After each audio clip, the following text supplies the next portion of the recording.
Live here at the station of decapitation without your head. I'm Nasty Neil. And this is Annabelle Lecter. And we're joined by the fine folks of Edge of Insanity. We have Joseph Forsberg. Do you prefer Joe or Joseph? Joe, please. All right, Joe Forsberg. Kristian Hanson, producer. And Violet Saxton, the young Riley. So Joe, can you give us an idea of what Edge of Insanity is? Oh man, I hate when people ask me to explain it. Well, maybe Kristian can do it instead. Kristian, you want to take a shot? You wrote it, brother.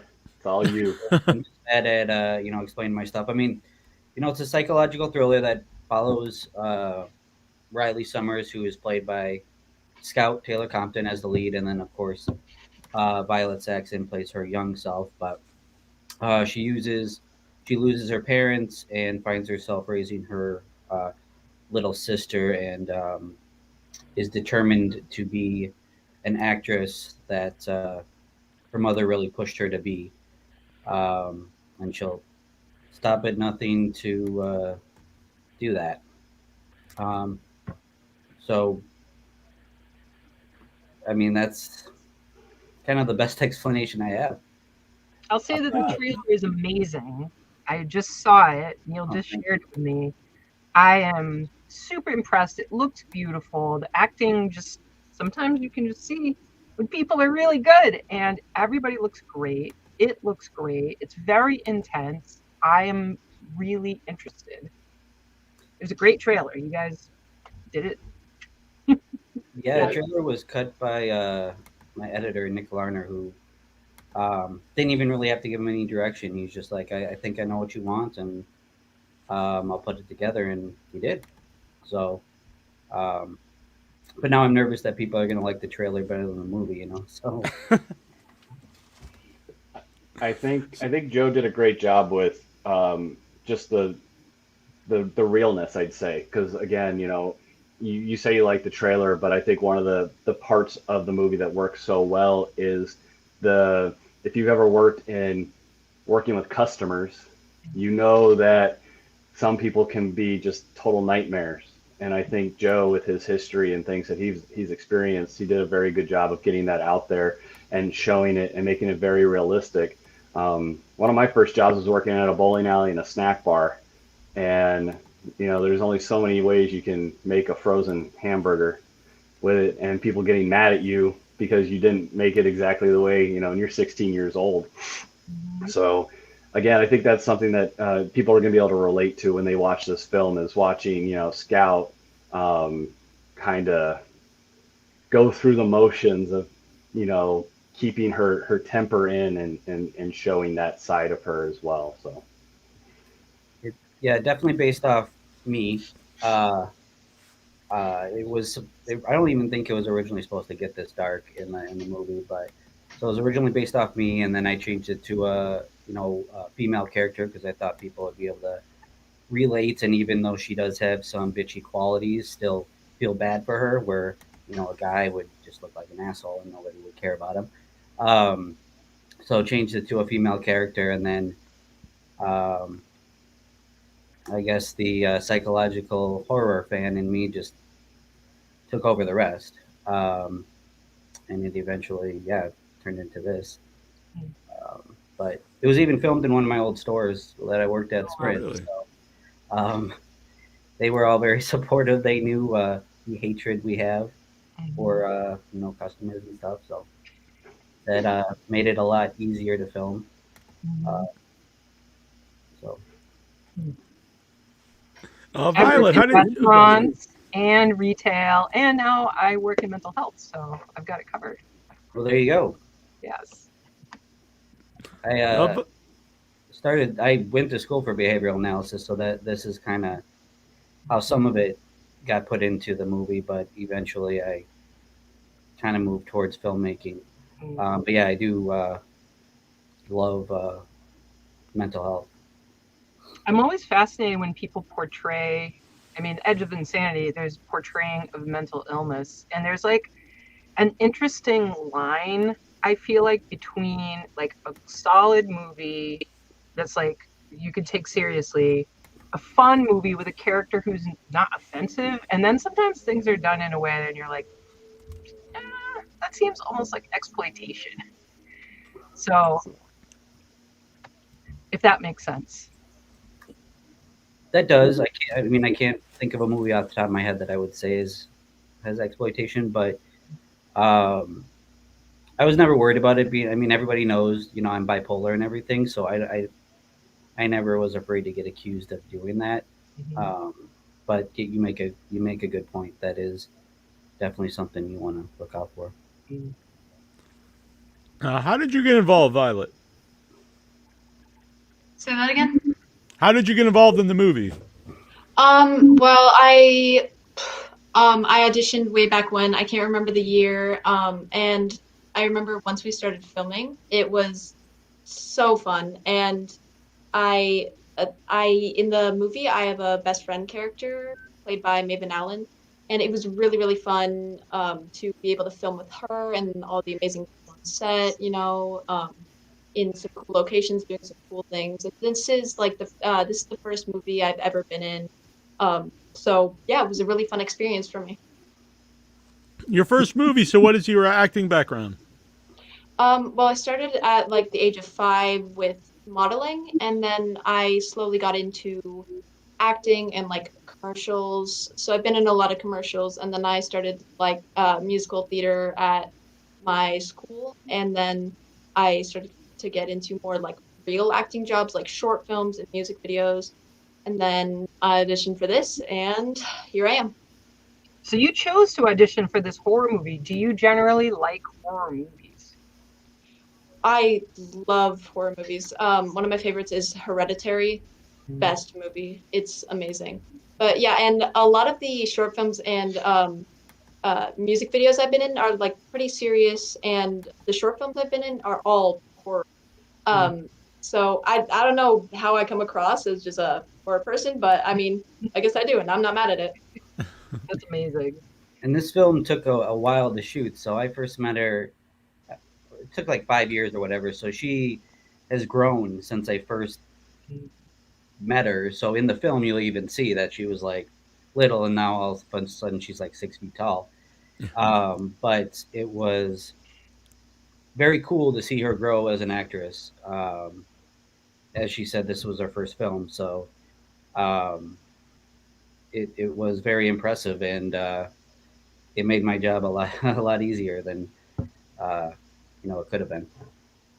So, those 5 years, was a lot of that due to COVID? The movie being, taking a while to make? I wish I could say that. Okay. Budget was a huge thing. We had one of our investors kind of disappear. And I had some issues of my own I had to take care of. But I would say, and then we had corrupt footage. We had to bring Scout back a second time. There is, I could make a movie about making this movie. But it was a whole bunch of stuff. None of it COVID. I think we actually shot a few stuff or some stuff during COVID anyway. But it wasn't due to that. All right. Kristian, have you? I don't know your background. Are you? Have you produced films before? I have. So actually, I met Joe years ago based off of my own film called Sledge. I wrote and directed that, played Adam Lynch, and that's how Joe and I met. He actually wanted to interview me for his website for my movie. I actually directed his first short film called Shadow Theory that we won awards for. And then I've also been a producer on the Perfect Bid documentary with CJ Wallace and a few other things. So with this, like I said, this is Joe's baby. This was his story. This is what he wanted to make. And he had a lot of issues with this film, but I think the fact that he was able to get through it. I don't know if you guys watched that show on Paramount about making the movie The Godfather. I haven't, but I know the show. Yeah. Okay, where everything just seems like you're like, oh, this is going to be great, and then issues arise. That's kind of what it was. But I think the thing that everybody needs to realize is that Joe pushed through and was able to find ways to get stuff done and make it happen. Because that was the one thing I told him is like, look, you have to be prepared. If something can go wrong, don't be surprised if it doesn't. So the fact that, it took 5 years, but it is done, and it's a very good movie. And I think people are gonna, I think people really will enjoy it. Just again, because they're going to be able to relate to what Scout's going through, which was Joe, So I think that's something that I hope people take into consideration when they watch it. I'm not a psychopath. Let's make that clear. That part. Is, that's the writing. That's just the writing. Yeah, I started off at just writing. I was using my behavioral analysis degree, and I would do psychology and horror blogs where I would like dissect movie serial killers and give them like a real, psychological breakdown and stuff. Yeah. And then Kristian's always going bigger and better with every single thing that he does. So he was like, "Why don't you turn that into a website? And then why don't you write a movie?" And blah blah blah. So it kept going up. And here we are. Violet, to play the young character that's played by Scout later on, like, do you and Scout do anything like, so you have like similar mannerisms or anything like that? Yeah, there was a scene I had to film pretty recently where I had to walk like Scout.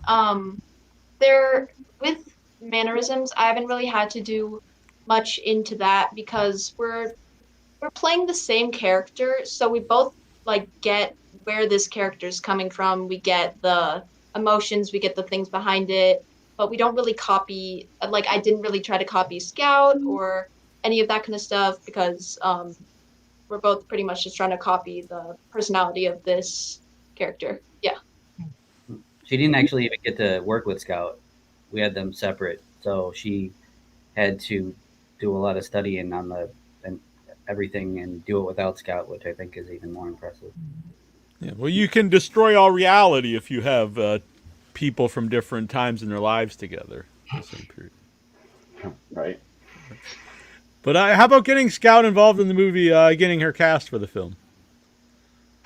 What was that process like? And was she interested right away?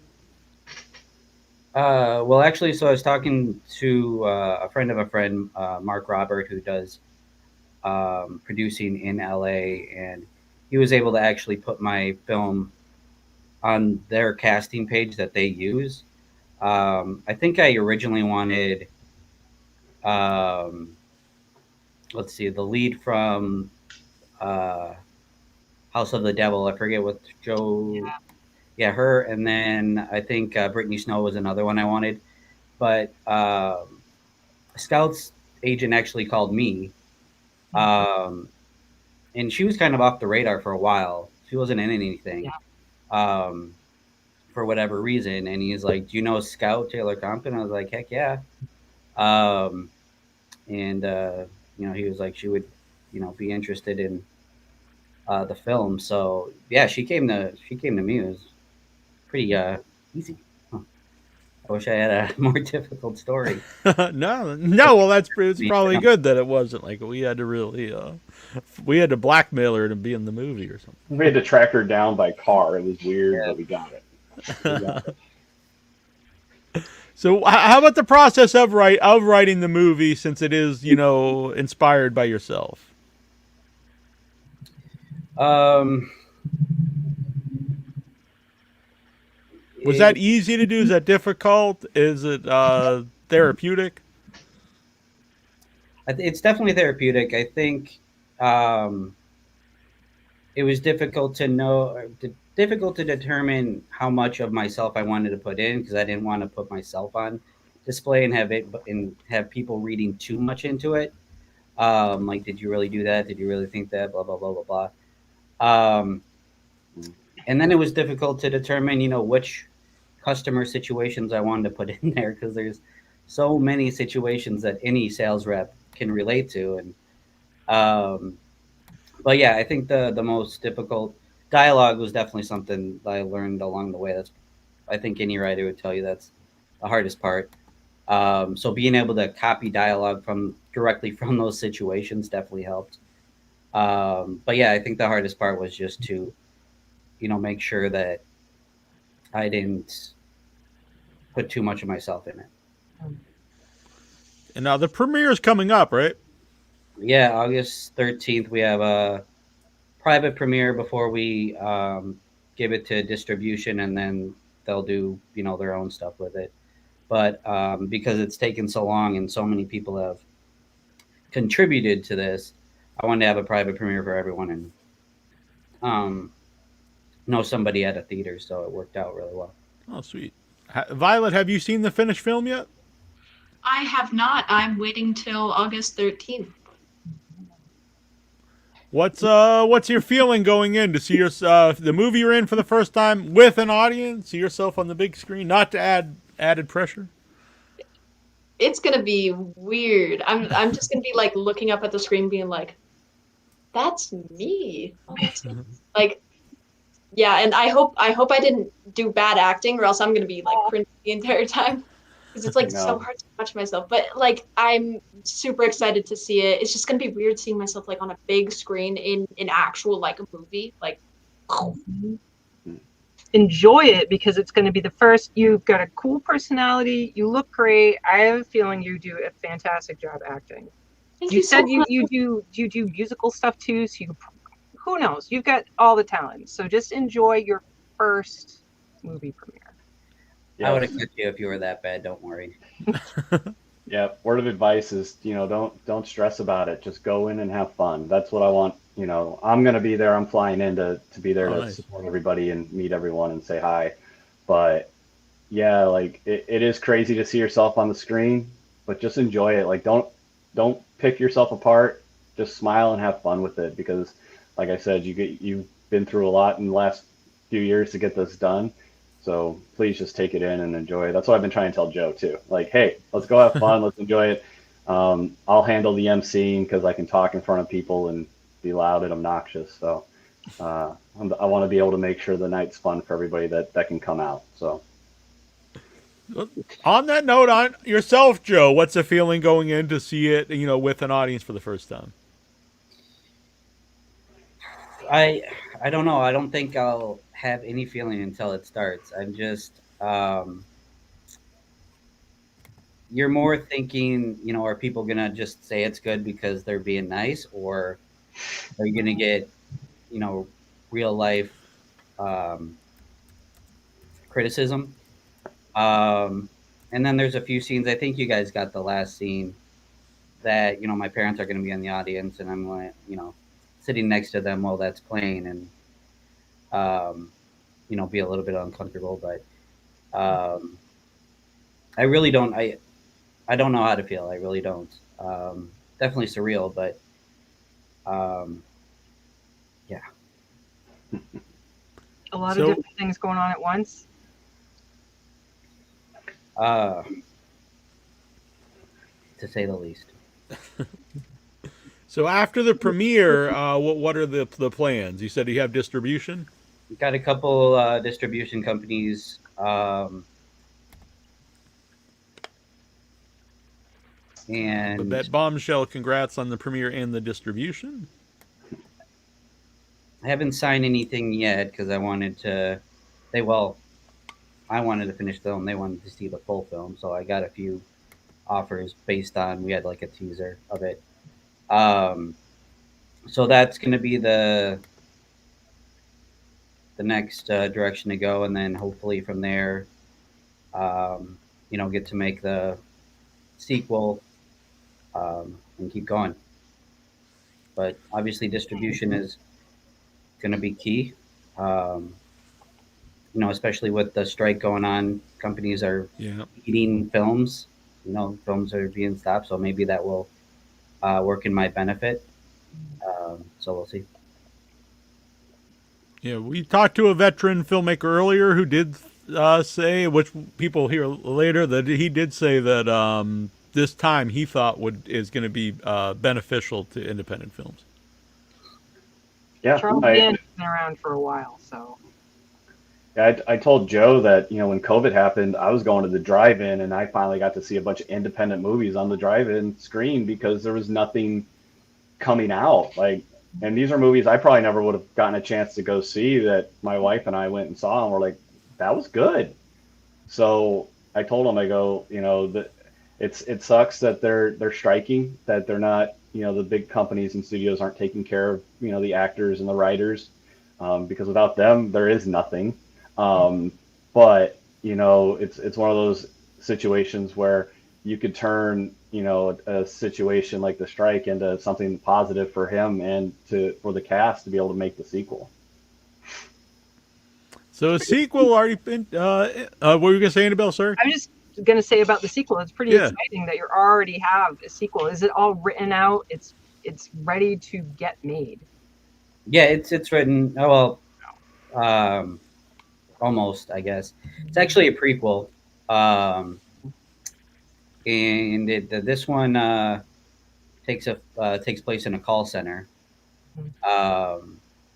So it's a similar story, but with enough changes to make it just as entertaining. I actually think it's maybe a better script than Edge of Insanity. Whether it turns out that way, I don't know. But because that's where Is it just Insanity at that point? You're at the edge right now. The next one's Insanity.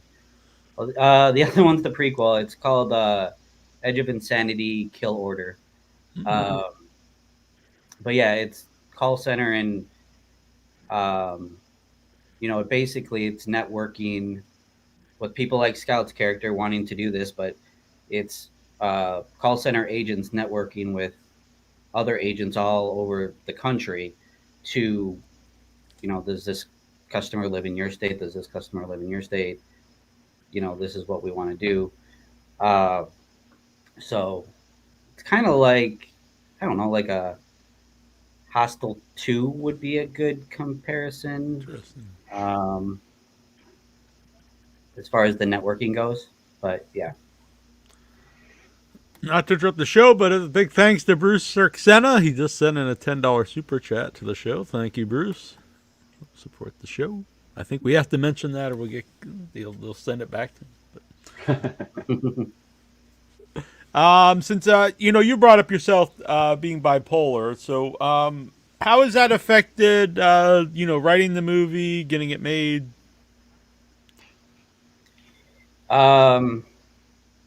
There's definitely, I've definitely burned some bridges, if we're being honest, in making the film, just because temper-wise or canceling or, whatever. And those are, relationships that some of them I have fixed, but there are still some ones that I'm, working on fixing. So that always hurts. And, I was on leave from work for like 6 months last year to do ECT treatment.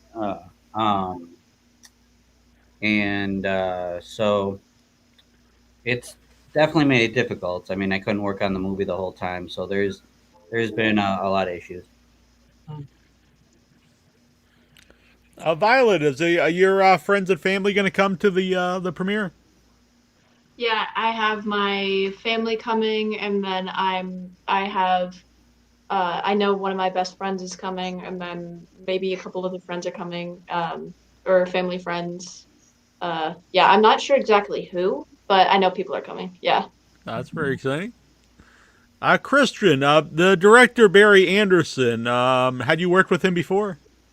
I haven't. That was actually somebody that Joe brought on, and still haven't had the opportunity to meet him. Hoping I get to meet him. Because again, watching the film, I could see a lot of the things that he wanted to do with the shots, and I think they came off really well. I saw an original, one of the rough cuts, and one of the things that I've done is I've been watching scary movies since I was 4. I saw Child's Play when I was 4, The Fly, Nightmare on Elm Street, all the terrifying things, right? And so what I did is when I watched the film, I just sent Joe notes, and I said, hey, this is what I'm looking at. You don't have to take what I'm saying, but what if you added this? What if you tightened it up here? What if you zoomed in here? What if you did these sorts of things? Just because, again, I think like you all on here have seen a lot of horror movies, and certain shots that don't necessarily transition well. And so that was one of the things that Joe and the director were able to take some of my insight. And I always tell people too, like, look, this is your movie. I'm here to help you. You can take it or you don't need to. I'm not going to get offended. I was with Joe the whole time he was going through what he was going through, trying to support him and help him out with what he was, dealing with. And like I said, I'm proud of him that, he went and got the help he needed and he was able to do this. So, like I said, Joe deserves a lot of the credit for this.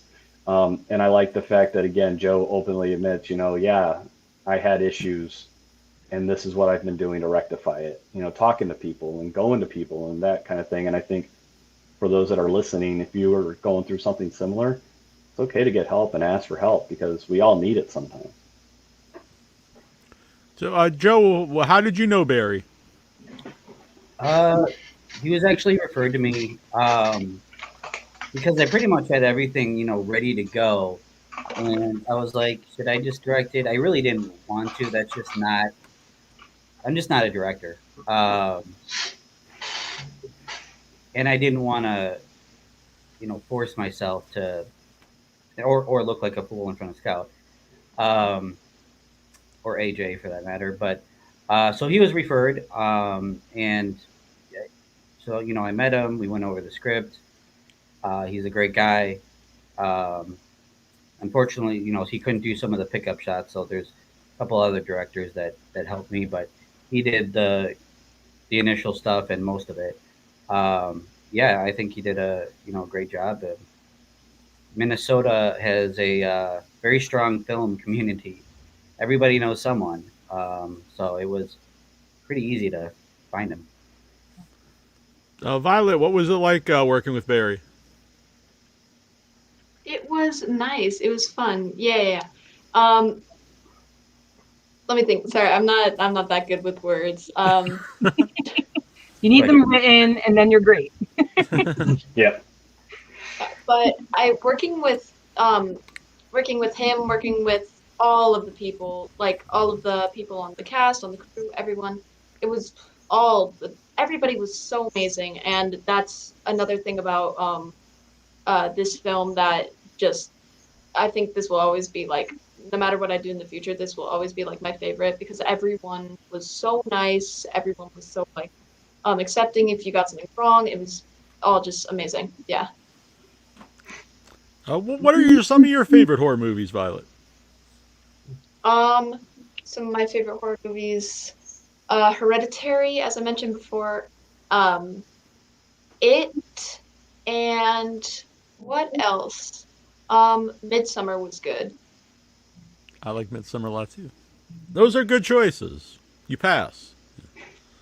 The old It or the new It? Yeah, That was going to be my question. The old It is so scary. So I prefer the new It. Like I can deal with horror, but the old It clown. It's Tim Curry. He's the man. Yeah, that's still my favorite Pennywise. Curry, and you're not going to be scared. And he's a pretty goofy guy. How about yourself, Kristian? What are some of your favorites? All-time favorite movie is An American Werewolf in London. I'm a huge fan of the special effects. I'm a huge fan of werewolves. Still the best transformation scene of all time, I say. Here's the sad part. The two best werewolf transformation sequences happened in 1979 and released in 1980, and we haven't had anything better than what Rick Baker and Rob Bottin did. It just disgusts me and makes me sad. I would love to be able to get Rick Baker out of retirement to do a werewolf movie, because again, he was supposed to do his transformation sequence for the Wolfman, Joe Johnston's Wolfman, but Universal screwed him at the end, and another reason why he retired. Other than that, I'm a huge fan of George A. Romero. Dawn and Day of the Dead are two of my movies I go to that I can watch without any issue, without being bored. And then, of course, I love Jaws. Like that's just another one. The scene where he's underwater and you just see him come up, grab the guy, and pull him under is still one of the most terrifying scenes to me in movie history. And Joe, what are some of your favorites? The Collector is definitely a favorite. Oh, interesting. Marcus Dunson and Patrick Melton, they've been huge influences. But yeah, that's favorites. The Hills Have Eyes remake. Definitely the best horror remake, but one of the best films. Man, oh man. Insidious. Nightmare on Elm Street. The Rooney Mara version, right? Right. The remake. Yeah, I mean, used to be Halloween, but after seeing Halloween Ends, it just left a bad taste in my mouth. So I kind of moved away from the franchise. But I saw Halloween when I was 6, so that was my first. But I mean, yeah, the original Halloween too. Yeah, it's hard to beat. Oh, sorry. No problem. So, for distribution, Blu-ray, DVD, streaming, so physical release or streaming or both? Well, I assume streaming. Almost everything's streaming. Right. So yeah, everything's going to be streaming. The theater stuff sounded like it was going to be international. Oh, that'd be great if you can get theatrical. But I haven't read all the offers yet. I've only read 2 offers, so I don't really know.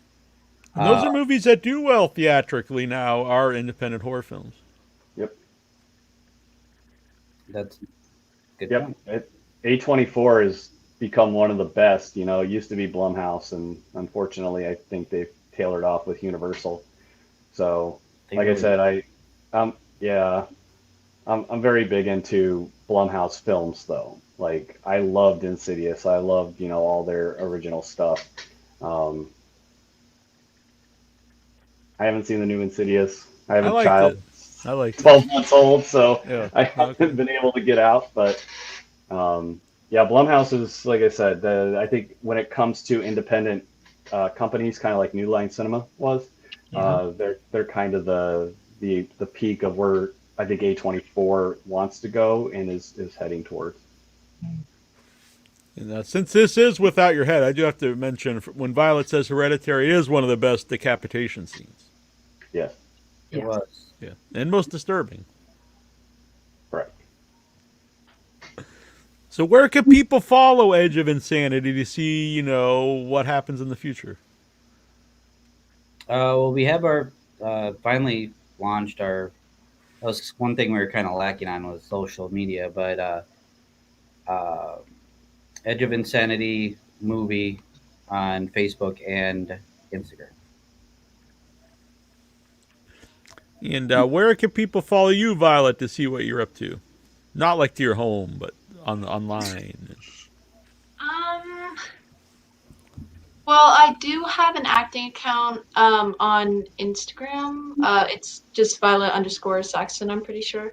But it's kind of old, but that's like the really only. I think I'm gonna start posting on it more, doing more stuff on that.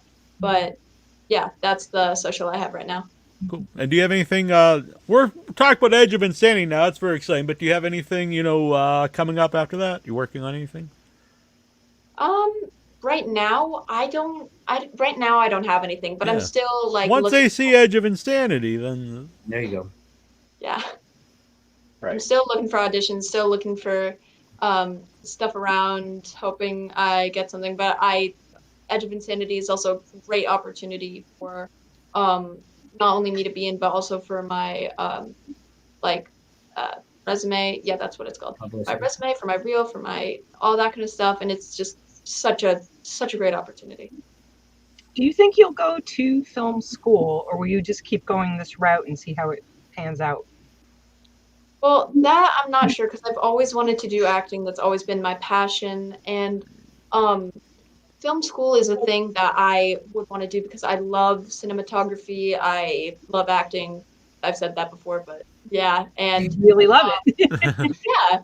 So but I'm honestly not sure if I want to go to film school or if I want to go to a school for something else. Not sure, but I'll know in the future. Yes. You'll find out. You'll find your way. Kristian, how about yourself? Are you working on anything currently? So it's kind of funny, like we're working on a horror movie, right? But I've actually transitioned a lot of my stuff into writing kids. I'm actually a published kids author. Oh wow. Um, Well, that's very cool. yeah, I back in when COVID happened, actually just before COVID happened, I met the writer of Polar Express, Kristian Hanson, and I was Wow. like, and he was like reading a book to, he was reading Polar Express to kids, and I'm like, I want to do that. I want to make people happy and not scare them. So I got my first book published. It's called All Hallows Eve in Salem, which is it has all the classic Universal monsters, and they've all moved to Salem because that's where they're accepted. So currently I have that, Once Upon a Christmas Eve in Salem, and then a book called Building Our Main Street that's out based on like losing a family member, and we make our own memories, and what if when we pass away we walk down our own main street and it's filled with our favorite people, places, things, foods, all of our, everything we've ever wanted to see that we loved. And now I'm in talks to I have a Valentine Salem book that everybody's been wanting me to do. And then there's a story came out called The Witch's Hat. And so what it is the witch, when she turns 16, her skull actually begins to elongate. And that's where her magic is held. So when you see a witch in her hat, it's actually a sheet that goes just over the bone. And as they get older, they get more powerful, and that's actually where the skull begins to, get that curl and the elongation and all that stuff. Wow. So That's cool. That's a really Thank cool idea. Thank you. Salem, we live near Salem. I actually work the town over from Salem. So okay, I'll be there for the Biz Baz in October. So Nice. if you're in town, come say hi. My wife will be there, and I'll have my daughter Abigail Salem with me. Very cool. It's very busy in October. Yes, it is. Oh, Very it's it's insane. very crazy. Yeah. It's very Yep. crazy. I brought Neil out there a couple times, I think, on Yeah, yeah. Halloween. Yeah. It's total madness. Yeah. One year we used the Ouija board, midnight, Halloween, Salem. That's And right. got That's no reaction. non-believer Neil saw something up in the tree. And they had the That's giant true. Ouija board the year prior before COVID. So some say it may be. Oh, it That's brought in the park, in. right? Yep, at the Common. Yeah. Yes. So you're very familiar with Salem. You're no stranger to Salem.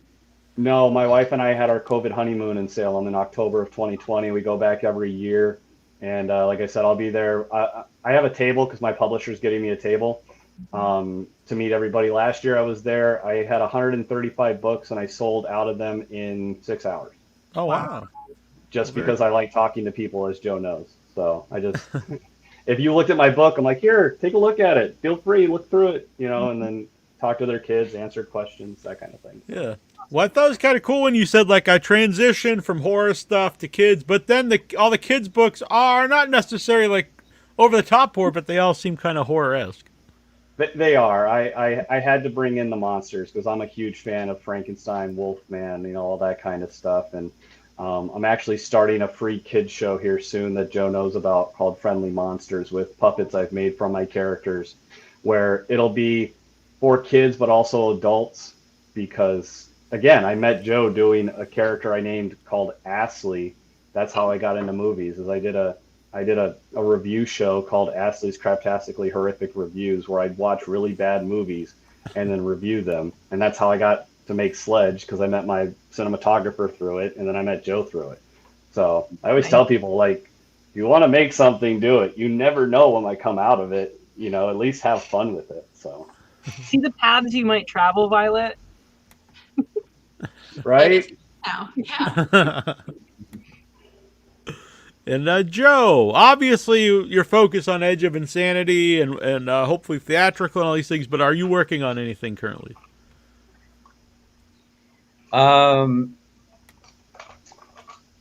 Just working right now, just working on the final edits of this film, obviously, and the premiere. And I'll start working after the premiere. I'll start editing the prequel and stuff. But I have a full-time job. I work for Comcast as well, so and they own NBC Universal, so I'm hoping that I can maybe transition over there. But as far as projects, yeah, just Edge of Insanity. I have to give huge kudos for being a full-time employee, doing film, and all that comes with that. and you have bipolar disorder. That's a challenge in itself. I work with a lot of people, and that's hard life. And so it's awesome. I appreciate that. Thank you. Absolutely. I'm sure it's taken a lot of work to get where you're at, and it's amazing. But yeah, it has. But I've had some support. Christian. My parents. So it's yeah. Just sometimes I do just sit back and think about like how I got to this point, and it's insane. But it's going to be worth it, I think. So. Well, I'm looking forward to it. I'm sure Annabelle as well. Man, it really does look good. I'm not just saying that to be nice. You mentioned something that no, it really, really does look good. I love psychological thrillers. I mean, my name is Annabelle Lecter, so yeah, I'm into it. Yeah, and Joe did. He did invite us out, but we won't be able to make it, unfortunately. But it would have been very sweet. I know it wasn't in the budget to fly y'all out. Otherwise, I would have. That would be amazing, but geez. Well, hopefully it does really well, and you can fly us out for the prequel. There you go. Well, if hopefully it does well, and no matter what, and you don't have to pay. I'm just thinking of my own benefit. Well, it would be awesome. You should maybe it'll premiere where you guys are, so see it. Yeah. At some point. Yep. Go from there. Try to do a Cinema Salem screening. Yes, I was just thinking about their festival. Cinema in Salem October. would be so cool. Yeah. So cool. It's such a cute little theater in that crappy mall. Yes. Don't go in the bathroom. It looks like a murder scene. Isn't it? Some of the stalls don't have doors. It's a charming place. Real ringing endorsement here. It's charming. Yeah. Salem's great. Just use a porta-john. Trust me. Have you ever been to Salem, Violet? I have never, but I've seen a ton of things about it. I saw a documentary about it, and I love learning history and all that kind of stuff, the Salem witch trials. So that's a place that I would definitely want to go someday. That's what's interesting about it, because there are like real historic stuff, and then there's a lot of like, silliness, like statues of Bewitched and stuff. So you can see, depending what you're into, you can see all different things there. And it's just a cool town. It's cute. It's got like a nice little culture. There's music. There's a lot of great restaurants. It's a great place any time of year.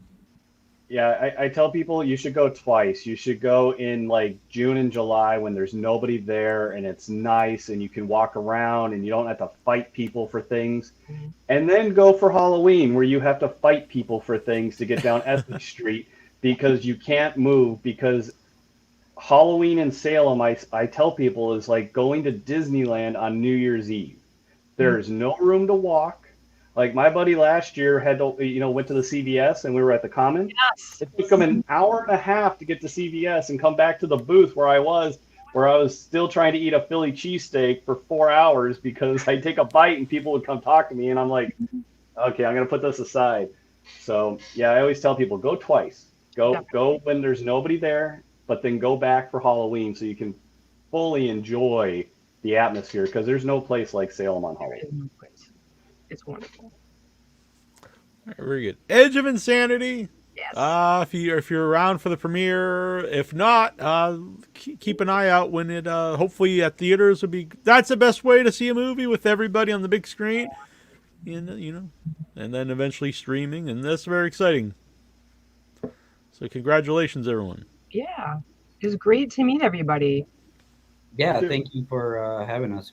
Very much appreciate it. Thank you. All right, guys. We'll talk to you soon. All right. Yeah. Good luck to everybody. And yeah, it'd be great to have you back for your future projects. For sure. We shall keep in touch. Sounds good. All right. Bye, guys. Bye. Bye. Bye. All right. So if you like, we're gonna play a Diablo Joe review. There's a yes. If you guys want, I'll send you guys, if you message me on Instagram, I'll send you guys copies of my book. Okay, that'd be awesome. If you would like one. Yeah. And I didn't mention it, but I have a thing called Drax Tomb in a Room. He's 13 inches and he's fully posable and he's like Elf on a Shelf, but better. So if you guys want one, let me know. I'll send it your way. Yeah, Yes. this will be a display here on the back. Yeah. Kristian's the Yeah. coolest. So, but yeah, Christian13 James is my Instagram. So if you All guys right. hit me up. Love But thank you for having me. It was such a pleasure to meet you both. You as well. Love to meet you. Take Bye. care. We do. Bye. Bye. All right, very cool. So we got a few things here to. Yeah, they were awesome. Yeah. I'm really looking forward to the movie. The trailer really looks cool, and we saw an extended clip, which looked great. Mhm.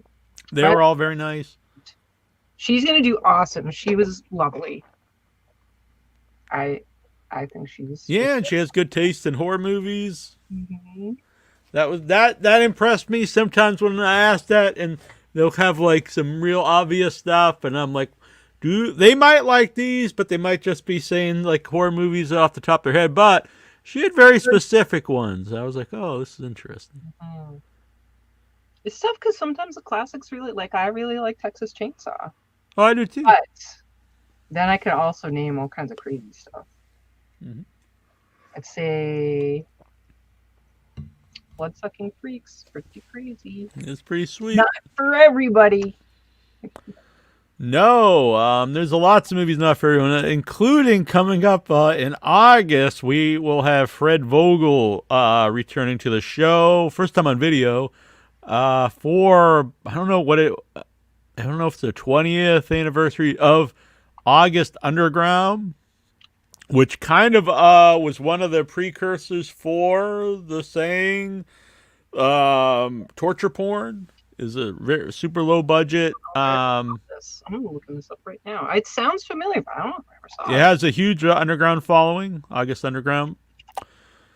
I had bought it on VHS years ago off eBay because I'd heard a lot of stuff about it, and this was early 2000s when it was hard to find anything.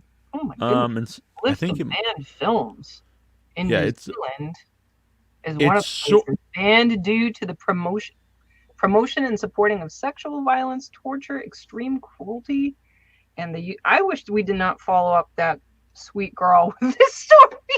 very true. It's very true. It just kind of blended together with what we were talking about. Later, Jeez. Right. We'll It just talk kind of about reminded me of. So we'll talk about that a little bit later. But there's a lot of fun stuff come up, including all right, this is a better time because Kristian's talked about monsters, and I Am Monsters by Nicholas Vince is premiering at Fright Fest in London.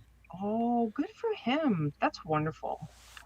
He's a That's good it. man. Yeah, I know he's been. I think he did this as a live play a few years ago. We talked about it, and so I'm interested what this is exactly. I don't know if it was they recorded the live play.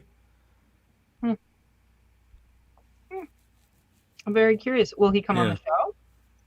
We haven't talked- I literally just got the thing about it before we went live, and I asked him if he would like to come back on. That So would be fantastic. I hope he will. I haven't talked with him in a bajillion years.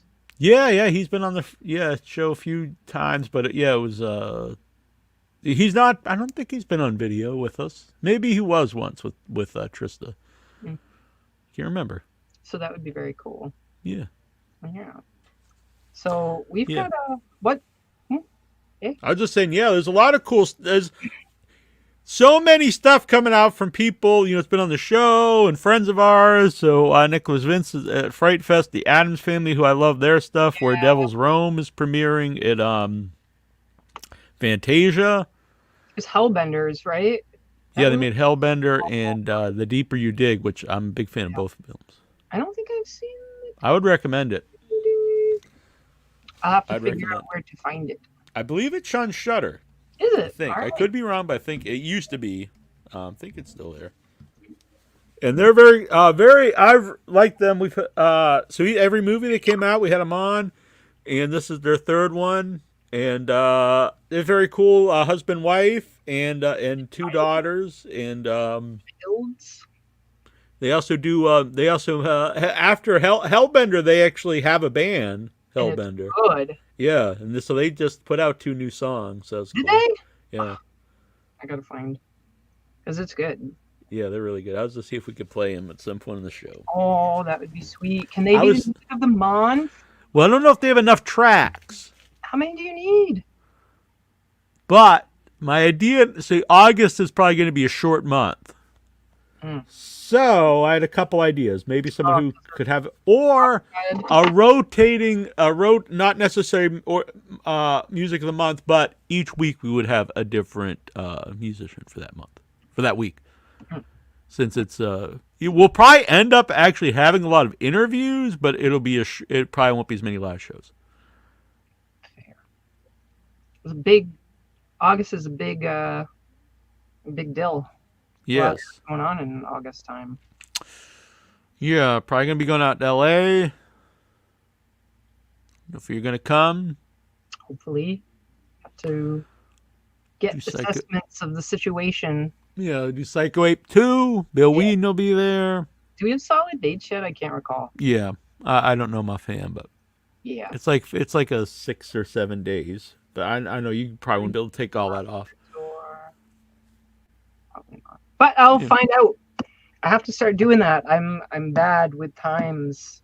Yeah, Time management is not my strength. it's a weird time because there's also the strikes. So, Yeah. but yeah, me, Addison, Greg have had our little meetings about things. There's some other people involved that I've gotten involved in the movie. It's very exciting. So. But they're in the category. I'm sure we're going to talk about. I assume we're going to talk about this later in the show about the strikes. Yeah. And John Duggan will be Yeah, on. John Dugan. He's Right. a SAG actor. Yeah. So, and the Addams Family will also be on August 17th, which will probably be the last live show. So. Oh, okay. So yeah, John Duggan, friend of the show forever. He'll be on next week to talk as a SAG actor about what's up. And John is a very fiery, passionate man who will no holds barred. I have no doubt. He's Yeah, very he's great. entertaining Facebook videos. Mm-hmm. Yeah, I've always respected that about John. Is he's very open to say what he thinks, regardless of what other fans might think. Yeah, John is John. Mm-hmm. He's a good man. Yeah, David Howard Thornton would be in the same category, I think. Yes.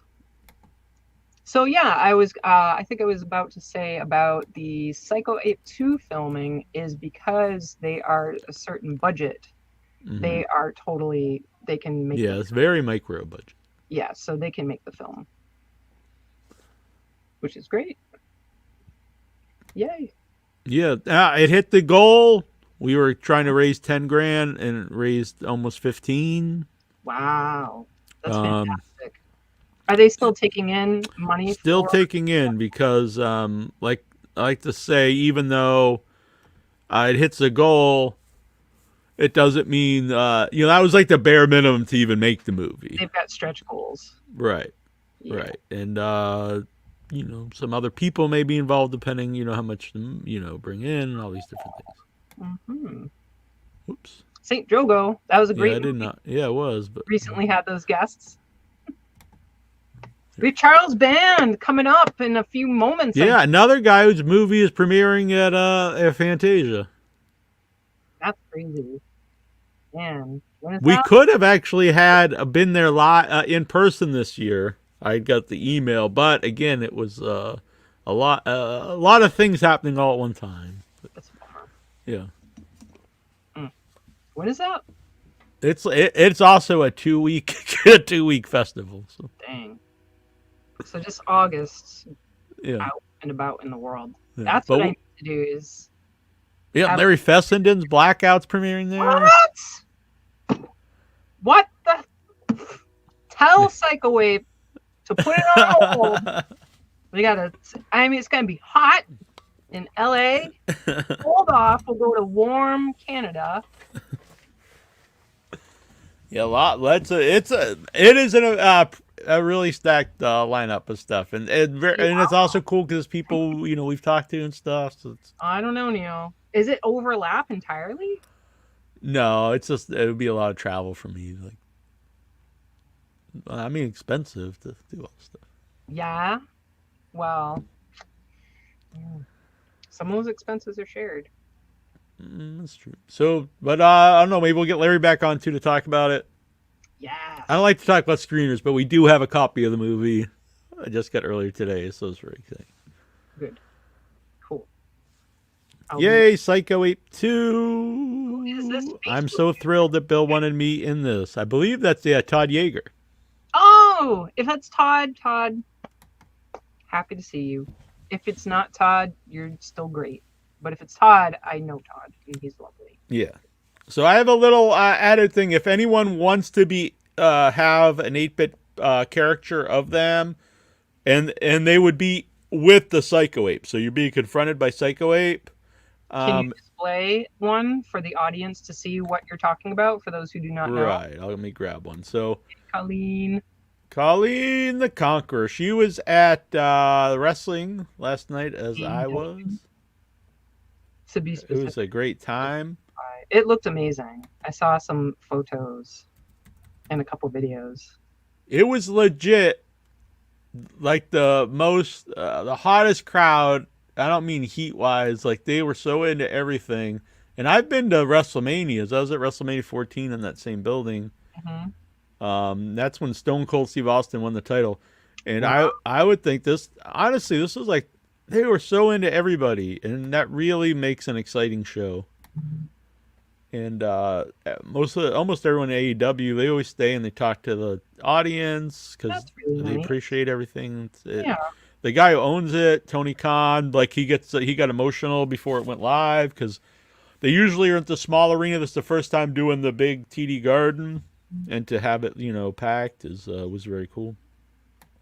So here we go. Yes. This is the alternate version. The alternate version. Yes. You got a bloody banana. Yeah, I redid the banana because Addison did make a joke that my previous banana for the Psycho Ape looked like an ear of corn. So I redid the banana and added a peel and some dripping blood. And I also made Kansas smiling because she actually likes Psycho Ape. So it's a little alternate version. Mm-hmm. Both of them are on shirts. The other previous one where she's like in shock is on the black shirt, and this is on the tie-dye shirt. Your Bill Whedon is perfect. Yeah, I love the Bill Whedon's really great. Yeah, I think you can just look at that and like, oh yeah, it's Bill Whedon. Yes. I'm going to throw it out there that perhaps some people are waiting for Mr. Band All to right. reconvene with our Yeah, so just real quick, if you would like to have your own 8-bit person in with these people, and I'll send it to you. You can do whatever you want with it. It's $25, and that's what I charge to make an 8-bit sprite for people. And I'll donate. I was gonna say half, but I'll donate 15. We'll round it up of any of that to the Psycho Ape. Nice. All right, expensive but worthwhile. All right. So we'll chit chat in a bit. Yes. So actually, let me see. Let me see who's ready. The let me play something real quick, and then we'll get Band on. Okay. Okay, sounds good. We're actually gonna play a little video here about the movie that Charles Band is gonna talk about. Got a few of them lined up. We'll play one here. Okay, this one's actually very very cool. Remember what I said about coming up with an idea good enough that you'll stay excited about it for months or years? Dave Allen and I first talked about this movie more than 20 years ago, and the live action elements have been done for a long time. There's a kind of an homage quality to the films that I grew up with in this picture. It has a more classical structure than a lot of the modern pictures do of this type. But I think it would be very entertaining, needless to say. And I hope Charlie can, mount the wherewithal to do it one day. It's sci-fi fantasy on a grand scale, like the Ray Harryhausen pictures. I've made a lot of smaller movies in the meantime, literally dozens and dozens, but I've never given up on the Primevals, and neither did Dave Allen. Some procedures take a lot of time. Stop-motion animation is one in particular. When my company makes some extra money, I push some towards the Primevals. Another couple of shots, another sequence. It became a matter of pride and stubbornness with both of us. And when it's finally done, we can put a sticker across the poster, 12 years in the making.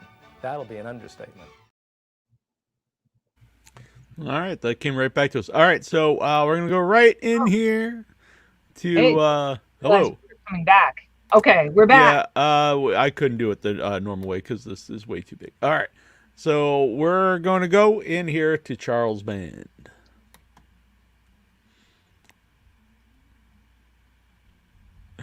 Bear with me. This is a. I knew. All right, here we go. Well, welcome to the station of decapitation without your head. I'm Nasty Neil. And this is an elector. And we're joined by Charles Band, the returning Charles Band, of Full Moon Features, to talk about Primevals, which is very exciting. Yeah, it only took us some decades to get it done, but here we are, Yeah, and that's premiering at Fantasia Fest. So not only, it's taken decades, and now you're going to be able to see it with people. Well, that's a thrill, considering this has been, talk about a labor of love. It began in 1978, so you can imagine. And I've seen it backwards and forwards many times, but this will be the first time, we're going to look at it. I'll see it with an audience, which is really cool. Yeah. Now, obviously you've had lots of movies come out, but so what's the feeling going in to see this movie that's taken decades and very personal to you with an audience? It's an experience I've never had. I Full Moon and my company Prior Empire, we made movies depending on the medium and just as quickly as we could release them and try to make some money and make the next movie. That was the model. I've never had a film at a film festival. So the fact that this movie is so unique and kind of warranted this sort of approach is brand new to me. I mean, to sit there and watch this movie and know that it may actually not be out for another, 6 or 8 months is sort of crazy. But I guess they sold out their auditorium, and then we have 10 other film festivals we've been invited to. So, I don't want to spend my whole life going to film festivals, as cool as it is. So we'll have to pick and choose. But I know for sure we're going to be in Spain in October for Sitges, which is a great festival in Europe. So, and it's great that people will be able to see it, at least the people who show up to these screenings. And then hopefully by December or early next year, we'll have it out where people can watch it. Can you give background for our viewers who maybe are not aware of Primevals yet? Do you want to give like a little overview of what Primevals is? I will be happy to do that. It's the story itself, and not to take away from the movie in any way, is it's just hard to believe these things happen in the modern world. So I met Dave Allen in 1978. I had made 4 or 5 movies. I was dreaming of making a movie that would have some stop motion animation. It was my first sci-fi movie, low budget sci-fi movie called Laser Blast. And I was introduced to Dave, who was sort of the guy. He was a Ray Harryhausen protege. And we met, and of course my budgets were tiny. And I said, Dave, I'll be eternally grateful if you can do these stop motion animation shots. I need these little, I don't know if you've ever even seen Laser Blast, but it's, it's like, aliens carelessly leave their super laser blast gun. Guy gets kicked around, finds it and blows up his enemies. And then halfway through all this, they realize they left the gun. And the spaceship literally turns around like, does a U-haul or a U-turn in space, and it flies back and they get the gun. That's the premise. Anyway, so Dave agreed to do the stop motion animation shots, but he said, Charlie, I have a pet project, something I'd love to make. You're the right guy to make it. He said, please read the script. So it was the Primevals. And at that time in 78, it had been around for about 9 years. So he invented and developed this in the late 60s. And it was so intriguing at the time that it was on the cover of a magazine long gone called Cinema Fantastique. It was a sci-fi, sort of the equivalent of a Fangoria or a Famous Monsters of Filmland, but for sci-fi. And it was the cover. And I remember seeing that. I thought, oh my God, this is awesome.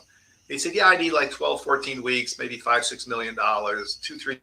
I said, Dave, one day, if things go amazingly well, I'd love to make this project. So that began our relationship. And he made a number of movies, or helped me make a number of movies with stop motion, movies like Dolls and the early Puppet Master movies and Subspecies.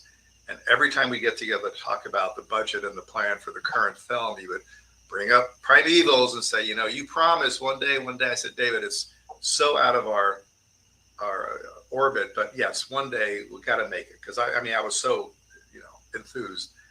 And then that one day came in 93, 94. We were distributed by Paramount. It was a brief stretch of money, which was always awesome. I said, we're going to frickin' make this thing. And we did. It was 12 weeks of photography, which is 4 times what we were normally doing. We were in the Italian Dolomites. I had a studio in Romania. We built sets in the studio. So the movie was completed. Photography was completed. And to put it in perspective, usually 60 to 90 days after we shoot a movie, it's finished. But the plan, it wasn't a surprise, was we needed a little over 2 years for Dave and his crew to do all the 250 stop motion animation shots. Now, imagine, building a house and you spent 90% of your budget or 80%, whatever it was, but you can't get in there for 2 years for reasons that, they're real reasons, but you invested all this money. It was not what I was used to, but okay, let's do it. So sure enough, and it was like Christmas. Every week I'd come down because the studio was on our lot here in Hollywood. And we'd watch, the shots. Now, keep in mind that if they got 2 shots a week, that was huge. Because we're talking, 3, 4, 5 second shots. And these were complicated shots, sometimes involving 3 characters in the frame, the Yeti and lizard creatures. And anyway, about 13, 14 months into this schedule, and he was on schedule, and the shots were looking amazing. David Allen died of cancer. It was like just the worst thing ever. And that also happened at the same time that our fortunes turned and started sucking. We were no longer with Paramount. And so we literally boxed everything up, waiting for a time, when we could finish the movie. And 24 years later, about 5 years ago, that time came.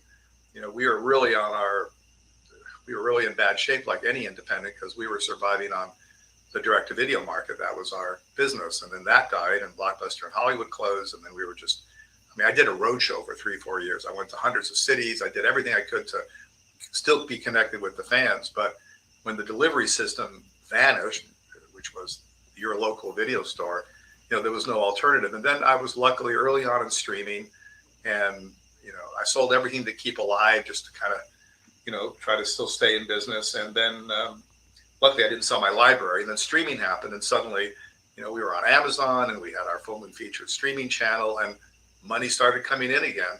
So I went to Chris Endicott, who was Dave Allen's right arm guy and a great stop motion animator. I said, Chris, we've been very patient. It's time. Let's put a crew together and let's finish this movie. And 4.5 years later, we finished it.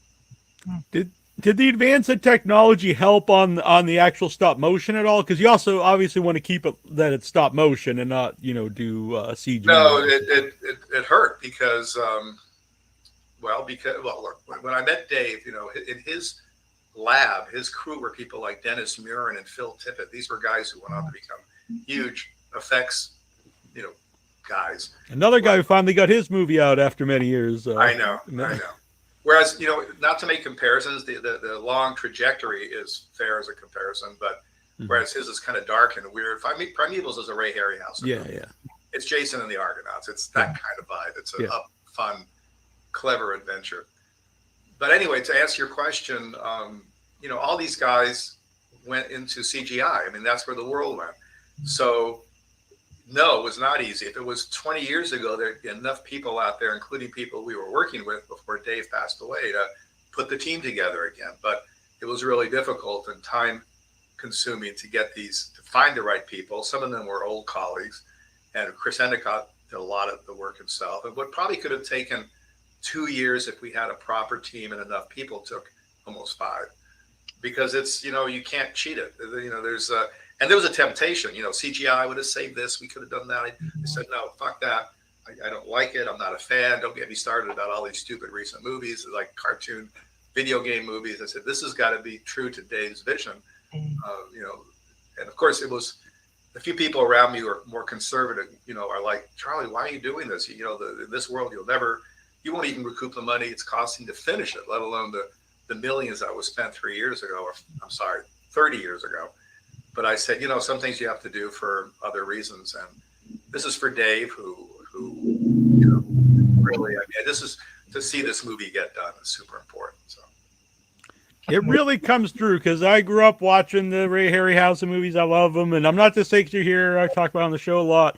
I actually tried to get Ray Harryhausen on the early days of the show. Oh wow! And when we started in 2005, and it's really fun watching Primevals. It had the same feeling of watching a movie when I was a kid. Like I just sat there with a smile on my face. Mike, it'll be interesting to see. I know people who grew up watching these movies, I think, will really enjoy it because there's nothing like it in recent years, and there will be nothing like it. It's just not in the cards. That's just not what people think the audience wants. And and the people who are making decisions for the current audience, I think, are in large part misguided because I don't know how many recent movies.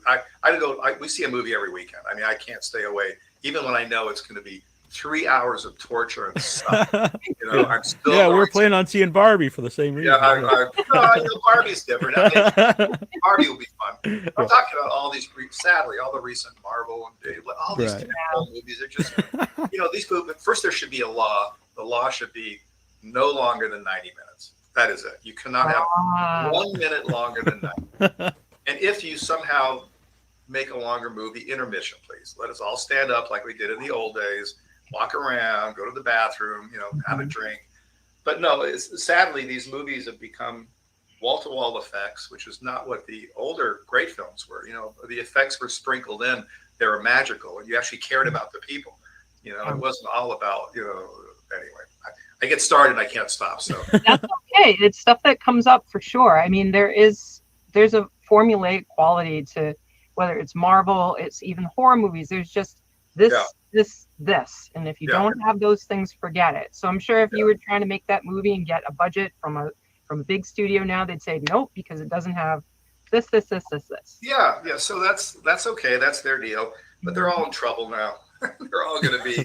It's going to be end times for the business as we know it. That's yet another conversation. Yeah. But no, I'm just happy we're able to finish, and it was long and hard, and I'm just super happy for Dave and for everyone involved with this movie. I mean, imagine being an actor. We had some wonderful actors in this movie, and having shot a movie 30 years ago. Yeah. Now they're going to go, a little older, right? Watch this movie for the first time. Yeah. So the story of the Primevals is really, I think, super cool. And I'm really, it's a weird experience to be able to sit there with an audience that really probably knows very little about it. I mean, they may have read about it and actually sit there for 90 minutes and watch this film. So that's going to be really cool. Yeah.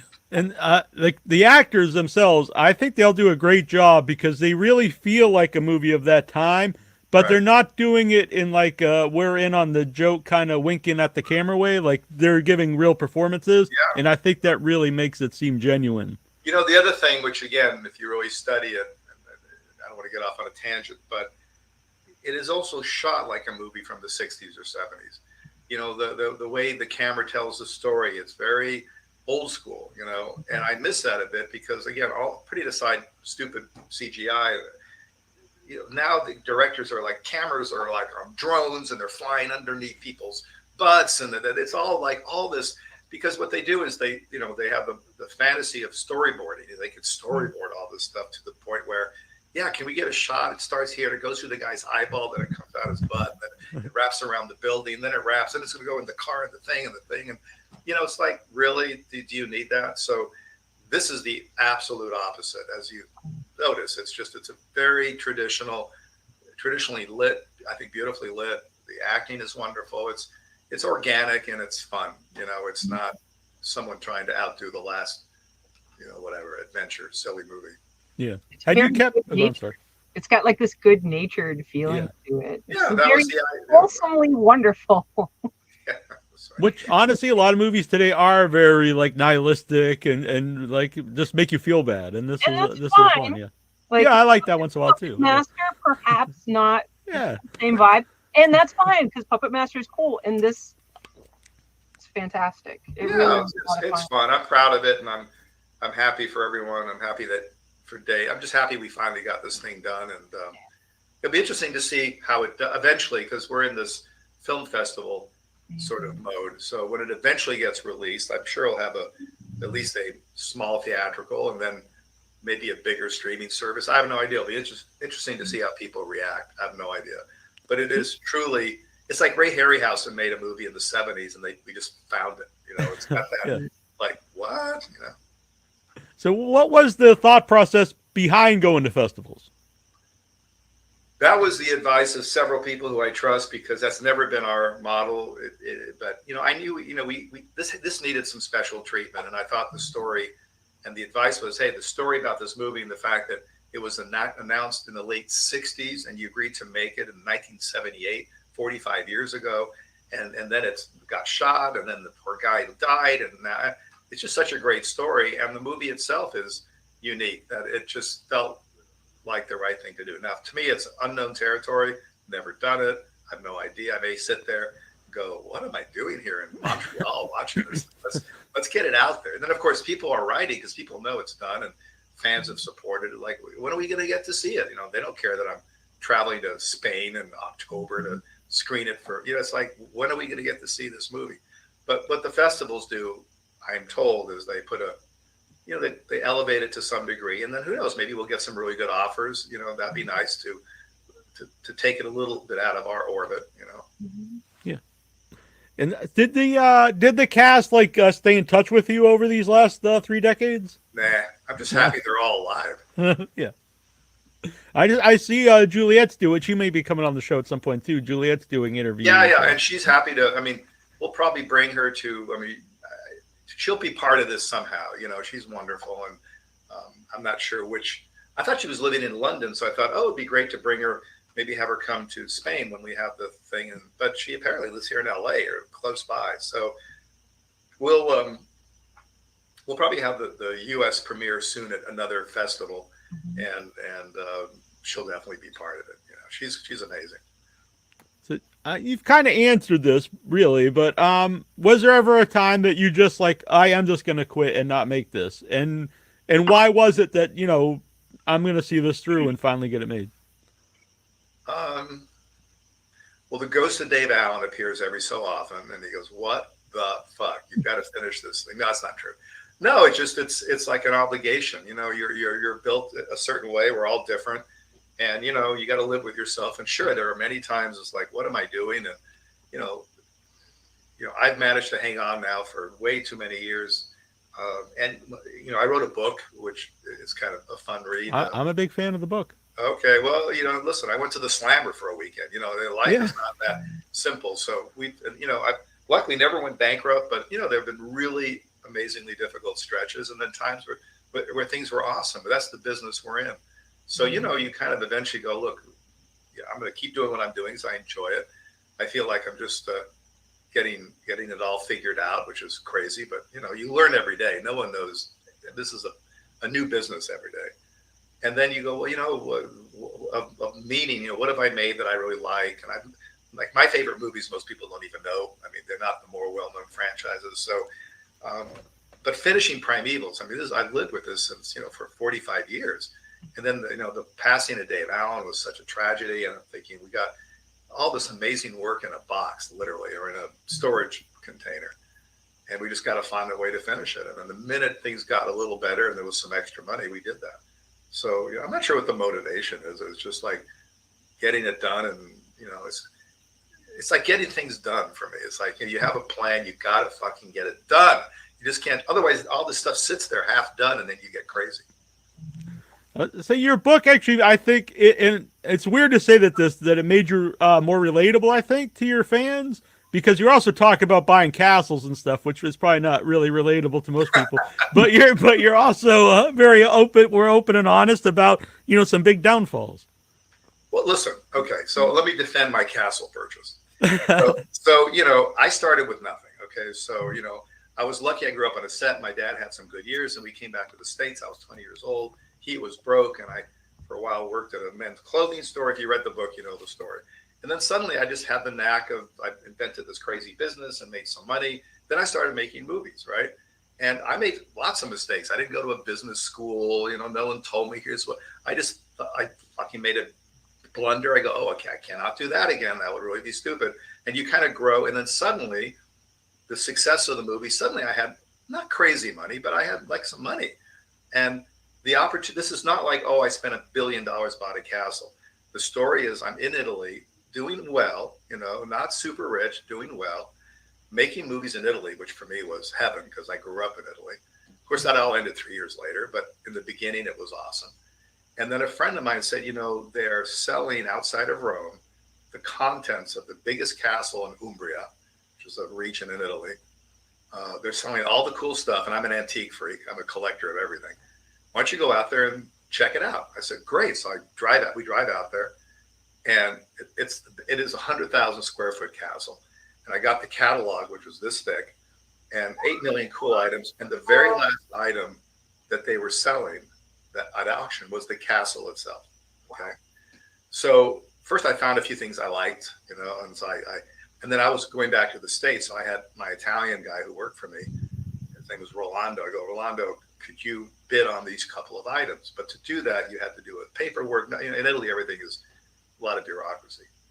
So I leave, and he calls me. He goes, you know, Charlie, I know you're coming back in a few weeks, but on Saturday is the auction.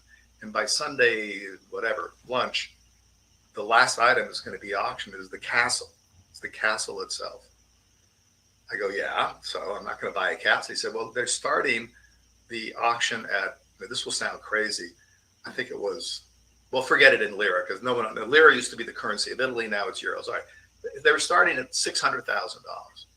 Okay, this is a castle that was probably worth, even back then, $10, $15 million. I mean, we can't buy a nice garage in LA for, you know what I'm saying? So 600,000, it was a lot of money, but 600, I thought, really? He said, here's the best part of the news. I go, what? He goes, because the auction guys have been doing auctions for 200 years, they're doing an ancient sort of auction system. I'm not going to explain it in detail, it'll be 20 minutes. But what they do is the auctioneer lights a match, tells the story of the castle, then lights a second match. And just before that match burns out, they need to have an opening bid, which has to be $25,000 more than the floor. The floor was $600,000. The estimate was going to go, it was kind of difficult times in Italy, but it was early 80s. The estimate was it would probably sell for $4 to $5 million. So I could say, Rolando, I don't have barely 10% of that. I mean, why would I? He said, because these are friends of mine, and I know exactly the type of match they're going to use. And if we could time it perfectly and call that first bid a fraction before that match burns out, you will get the castle for $25,000 more than the opening bid. And that's what happened. Wow. That's very wild. Wow. True story. Yeah.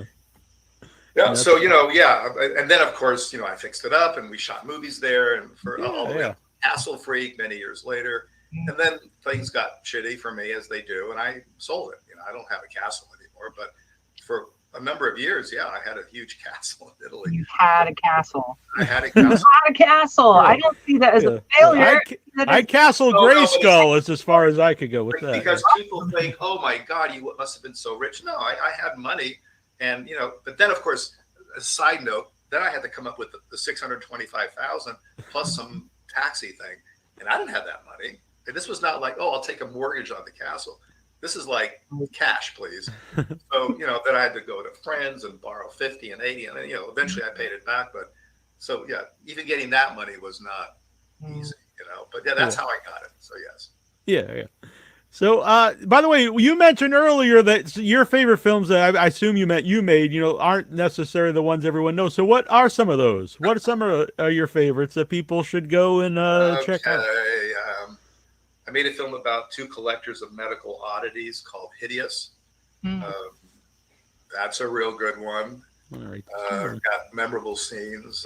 Head of the Family. I'm a big fan. I remember seeing that, and it was amazing. I saw that. See it again. It actually, it's like a good wine. It gets, every time you see it, it gets better. It's so timely and so freaking ridiculous. And you know, movies like that. I mean, no, obviously, I'm proud of the original Trancers. That was a fun movie to make, and there's so depends on the decade. I can identify 70s, 80s, 90s, 2000. I mean, you know, I've been doing this for. Yeah. I even hate to say the number because it fucks up my denial of my age. Keeping up with all the changes, like Ed, you'd mentioned, video stores and streaming, and back in the day it was theaters. And what do you foresee the future in the next few years? Totally fucked. I don't want to laugh at that because I have a movie in the festivals right now. Well, no, but I mean, I think clever, well-appointed movies that can get out there to people who love those kind of movies. I mean, I think the independent world is going to get stronger because, people with a vision, people who can do something that's out of the ordinary. The problem is that most of the industry survives on these huge, expensive movies. Everything's built in. The costs are insane. The marketing's insane. The way the whole thing works is just blown out of proportion. And now we have these strikes, which are crippling, to everyone. It's not just the actors and the writers. It's all the support people who are just. I mean, I know people who are really messed up, and why exactly was this the right time to do a strike right now? The industry's not doing well. Streaming is sucking for everyone. We're just getting out of COVID. Why did the strike? Was there some magical date? I don't know. So whatever the reasons are, and I see on both sides, everyone's argument. But now that this has happened and there are other unions talking about striking, you got the whole stage people thing in New York is going on. This is not going to end. This will be a long, drawn-out mess. And I think at the end of the day, it may wake people up to where studios go, maybe we don't need to spend $300 million. Maybe let's do some new things that are cool, like they did in the 70s and early 80s, where great movies were made. You just can't keep making these repeat cookie cutter Marvel. It's just, you just can't. You'll see a movie. It only made $250 or $300 million. It's a huge flop, and you're like, well, what the hell? Like, I'm hoping that I don't want people to suffer, but I'm hoping this is so disruptive that people get back to, the art of making movies. Not giving. See, what happens is you make a movie that makes a lot of money. Now you're a genius director. Now you're like everything you want, you get. In the old days, when great movies were made, wonderful directors had really wonderful hands-on producers, and they're the ones who said, you don't really need that. No, the movie doesn't need to be 3 hours long, whatever it is. There was conversation, and but I don't care how smart you are. You can next time with unlimited money and nobody saying you're full of shit, you can make a big old bomb. And we've had so many bombs in a row that are unwatchable, but from really wonderful directors, people who've done really good work. So, like I said, the last thing I want to talk about is get further into this, but I hope it produces some real change, but I'm not optimistic. So, but great for independence, great for people who can find the way to get these movies made. I mean, never has there been a time where you can make a movie for less money because you have the technology now. Back then, price of entry, you had to buy 35 film, you had a big crew, everything was heavy lifting. You can now make a movie for no money. Now, the only thing severely lacking is talent. So that's where you run into trouble. And everyone can make a little faux movie and do a little rap on the DVD, and then I get a lot of those, and I go, oh my god. But I mean, you can do it. So if you have the talent and you have a good idea, I think the world's going to be real open to that. So the Primevals premiering at Fantasia Fest, and then it's going to be at Stitches, I believe you said. And so where can people look for the Primevals to see where it'll be going? I'll be the first to tell people because I have no clue. We're doing these festivals, and hopefully from that and from reaction, we'll find the best way to get it out there. Obviously, it's going to be coming out, but now we're sort of in this festival route, which I've never done before. So to me, it's it's unknown territory. So what's your movie about? So it's two movies, End Zone 2 and the Once and Future Smash. And the Once and Future Smash is basically a mockumentary about a so the End Zone 2 is a 1970 slasher film that we restored, we found restored.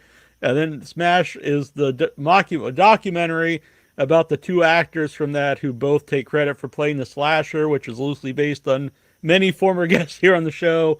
And so then we filmed that at Mad Monster Party. So we had an actual festival convention backdrop, and we brought in the two actors like they're being booked at Mad Monster for the first time in 50 years, and got a lot of former guests to play themselves, and it was very fun. Wow. Why are you kind of smiling over there quietly? Myself? I'm talking to the girl now. Yeah. Because when he's talking about, is this still a secret, Neil Jones? No. I mean, when we first premiered at Fright Fest in London, we tried to make it seem like the other one was a real movie we found from 1970 that was like this lost classic, and we restored it. And some of the reviews actually thought it was real, which was strange. But I think everyone by this point knows it's a movie we made today. Yeah. Okay, So to be honest, I have no idea what you just told me. It Oh, sounds okay. So I will say, Right. he hasn't let me talk the whole time. I'm sorry. I will say that they made a fake movie from the right. 70s, Got it. the second movie of something that doesn't exist. So it's Okay. End Zone 2 for something that doesn't exist, and then made a mockumentary about how influential this movie is on all of these different people and all Well, these. that's clever. I like that. She explains it way better than you do. She she does. Yeah. Much But that's actually smarter. that's cool. That actually. Pretty- Well, my goodness. Good luck with that. Thank you. Yeah, here we are. We'll see how the what happens. But yeah, to end this on a positive note, putting aside what we know is the mainstream industry, motion picture industry, which are in for a lot of trouble. I think this is going to turn out to be really good for independents who could be clever and come up with cool things. That's all. Yes. Yeah, people want to be entertained. You can only sit for so many of those 3-hour movies. Yeah. The law should be anything. the law should be no more than 90 minutes. That should be an absolute law. You can give it, Goodfellas or Godfather or something like that. But within reason. Yeah. Or okay, if you have a 3-hour movie and it's whatever, intermission. Remember the intermission? Mm-hmm. You see the stand up. What 3 hours, 2 hours and 50 minutes? Why? Anyway, that's theater things. Intermission. It's 90 minutes. When I look and I go, look, it's 88 minutes. Fuck, let's go see it right away. It's like the best selling point ever. Yeah. Or you see whatever it is, I forget, whatever the last stupid movie was, The Flash, something. Oh my God, I go, no way. It's just like endless torture. What was the other one just like it? The Ant-Man. Yeah, Ant-Man. I love Ant-Man. I mean, I was a Marvel Comics freak. I love the actor, but no. One last thing. So someone said, okay, $300 million budgets. It's actually more when you put in marketing and everything else. $300 million. On my average budget over the last many years, how many movies could I make? And the answer shocked me. You want to hear this? Yes. 1,000. Oh, wow. But yeah, it's 1,000 movies. Wow. Yeah. There you go. We'll get to work. You got to. Yeah. Take care, guys. See you later. Thank you. Wow. Bye. All right. Oh. And we have returned here. Thank you, Charles Band. Very cool. The Antibodies here, Museum of the Month, just saying hello. Hello, folks. There will be an 8-bit antibody shirt coming up, which is very exciting. Billy Coyne, loved your newest book. Charlene plans to do another one. Hopefully. Yes. I was a big fan of his book, too. Covers. Yeah, you told me about it. Rise and fall and rise again. Yes, you've told me about it when you had no reason to tell me other than you enjoyed it. Right. It's not like you're telling me this to just be like, Yeah, exactly. Because it's actually, you really enjoy it. Yeah, no, it's a good book. Like, listen to this castle story. Oh my God, that's there's great. wild stories of wild stories of just he's literally lived a crazy life. Also. Who has does Richard Stanley also have a castle? Yeah, he lived. Yeah, I regret at the time when I did the Richard Stanley interview, I didn't have any way of recording video because we didn't do video shows, and he was on video on Skype in his castle in France in the middle of the night with a big hat. Yeah. And he was smoking, whatever he's smoking. Wow. And, put it out there that we had Brian Moore on however long ago now.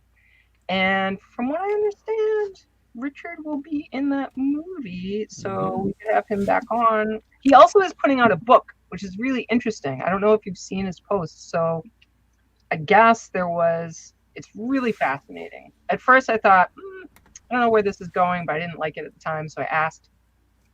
Indiana Jones was based on a real person. Oh, really? He was an archaeologist, and then Nazi things started happening, and they're like, hey, we want you to work for us. And he didn't really, no one had a choice about doing that, or you'd be in jail or dead, something like that. So he ended up fleeing the Nazi party, but he was doing all this work, like to try to find things, like all this relics and stuff, which is a fascinating story that he's done research on. It's an interesting story. It's not pro-Nazis in any way. Yeah. Part of the man's thing. Interesting. Yeah. And he took off.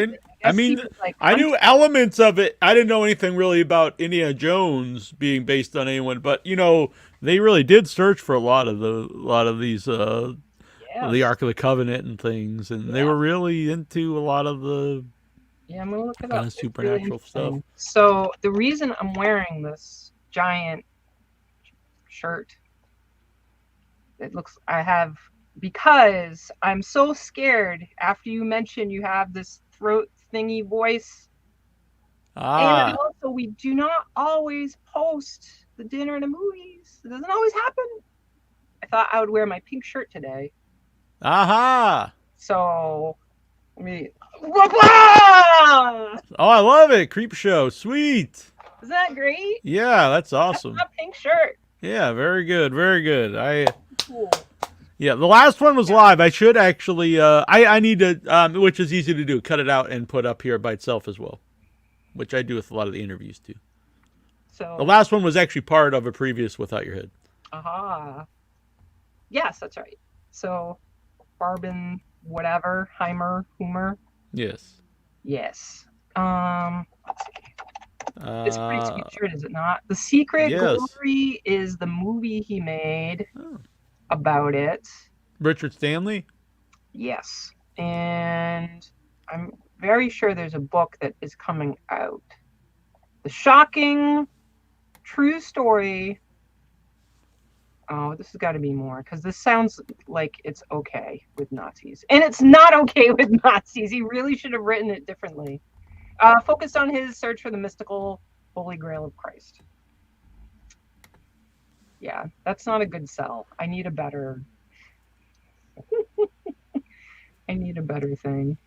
Yeah, and I mentioned this before. So in that interview, another guy who's got a crazy life is Richard Stanley. Goes over many different things.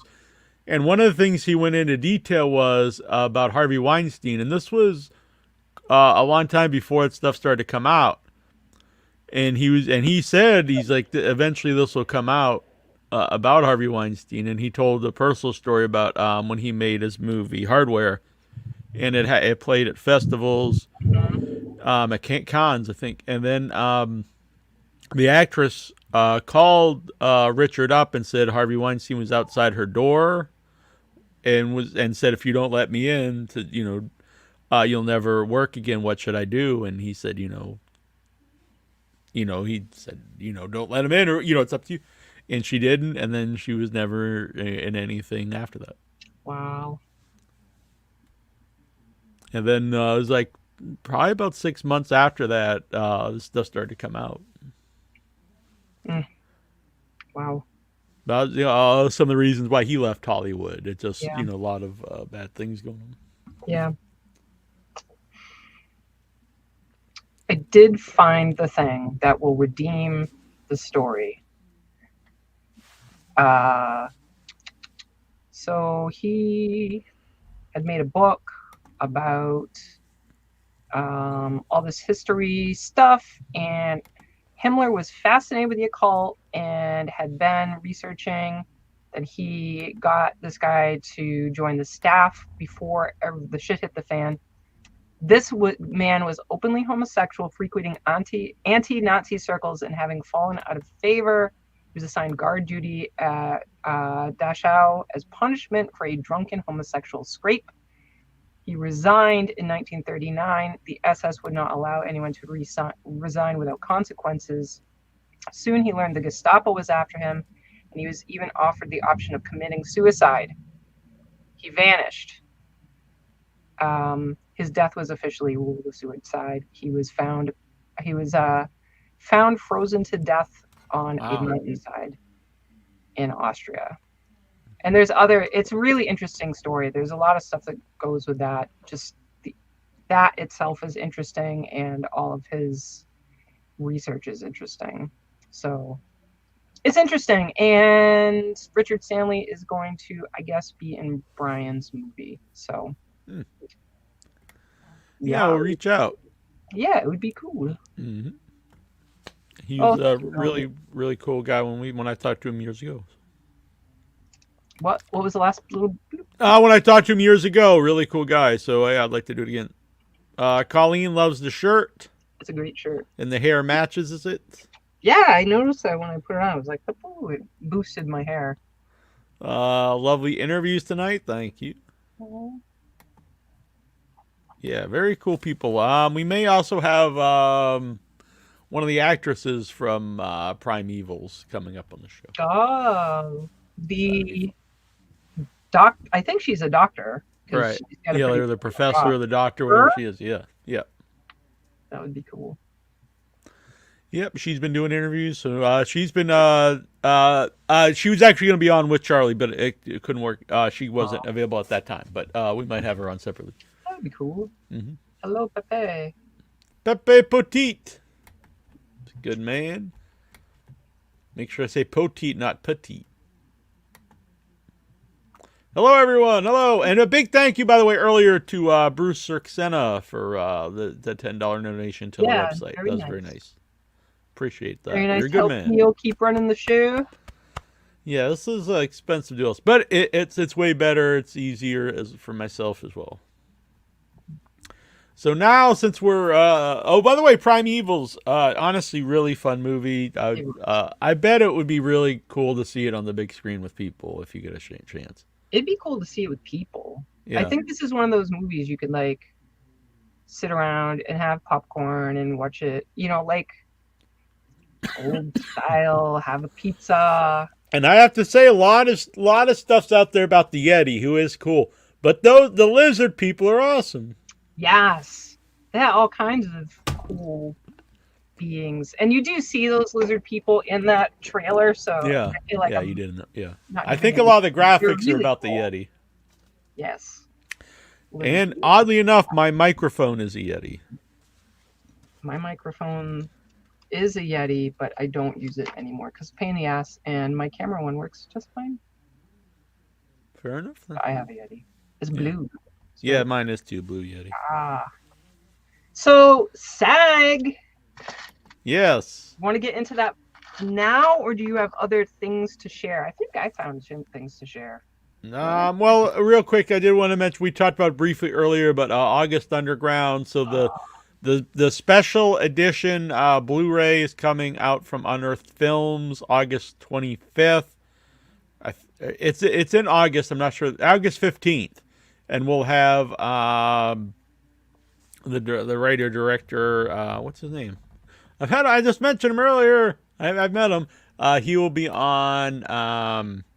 Vorgel will be on the show the week before live. Fred Vogel. So what's this? Okay, you clearly know more about this than me. All I got to do is watch a trailer, which is pretty disturbing. Right. So what do you know, Neil Jones? Mm-hmm. It would be kind of like Henry Portrait of a Serial Killer if the movie's just about the home invasion with the two and when they torture the woman. Yikes! Have you watched this movie? I've seen it before. Yeah. What do you think? It's not. I'll be honest, not one of my favorite films. I like Fred a lot. Mm-hmm. And it has a big following. August Underground started his career. It's made sort of like a found footage movie, like they were torturing this woman and filmed it. Yes, I'm seeing that. Fred, I want to find this guy. Whoa. I think Fred Vogel's best movie Yes. is the final interview. From 2018. There's a I saw really it. cool picture on IMDb of this guy with a giant scar face. I saw it. Every newscaster, desperate for ratings, secures an interview with a mass murderer on death row. The night before the man is set to be executed, where a newscaster thinks will be an easy ratings boost turns into a dangerous psychological game between two manipulative alpha males. It's a great movie, really well made, and I saw it at Buffalo Dreams Fantastic Film Festival. And when we saw Nefarious, Nefarious reminded me a bit of the final interview. I was just thinking, this sounds like Nefarious. It's a very similar setup. Final Interviews was made before, and but it's primarily two characters sitting down and talking to each other, and they keep it interesting the whole movie.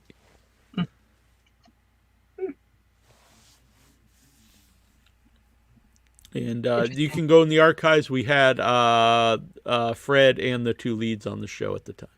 And I think some of his fans weren't into it because it's not a graphic torture movie at all. But I thought it was his best film. It's very interesting. I don't know if it's available anywhere. I remember at the time it wasn't. I think he had problems, getting distributed or anything. Let me see. Oh, excuse me. But yeah, there's a big box set for August Underground coming out from Unearthed Films. Wow. All kinds of doodads and special. August Underground. I'm trying to see if there is a place to watch it. I'm not seeing anything. Yeah, well, the original movie, I mean, you could probably get it from Toe Tag Films. That's who made it. But the Blu-ray will come out August 15th. And I don't know if the final interview is available anywhere.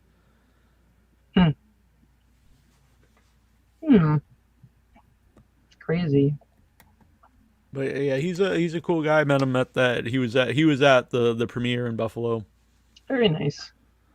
So that's a movie. Definitely not for everybody. But I think, it does have a big following, and it'll be interesting to talk to him. And see what he thinks of the movie 20-something years later. Jeez, is it really that long? Yeah, it came out 2001. Wow. It's pretty wild. Another movie not for everyone, the original Terrifier, is re-released at theaters. So it's going up against Barbenheimer, whatever they call it, Barbenheimer. This is pretty cool, though, I have to admit. So I was looking. We have to actually probably get our tickets soon because Oppenheimer is like there's no tickets except for front row IMAX, and that'd be horrible. And I know we probably won't see both. I don't know if we're going to see both. I don't know. Really? Yeah, it's absolutely packed. I did not expect that.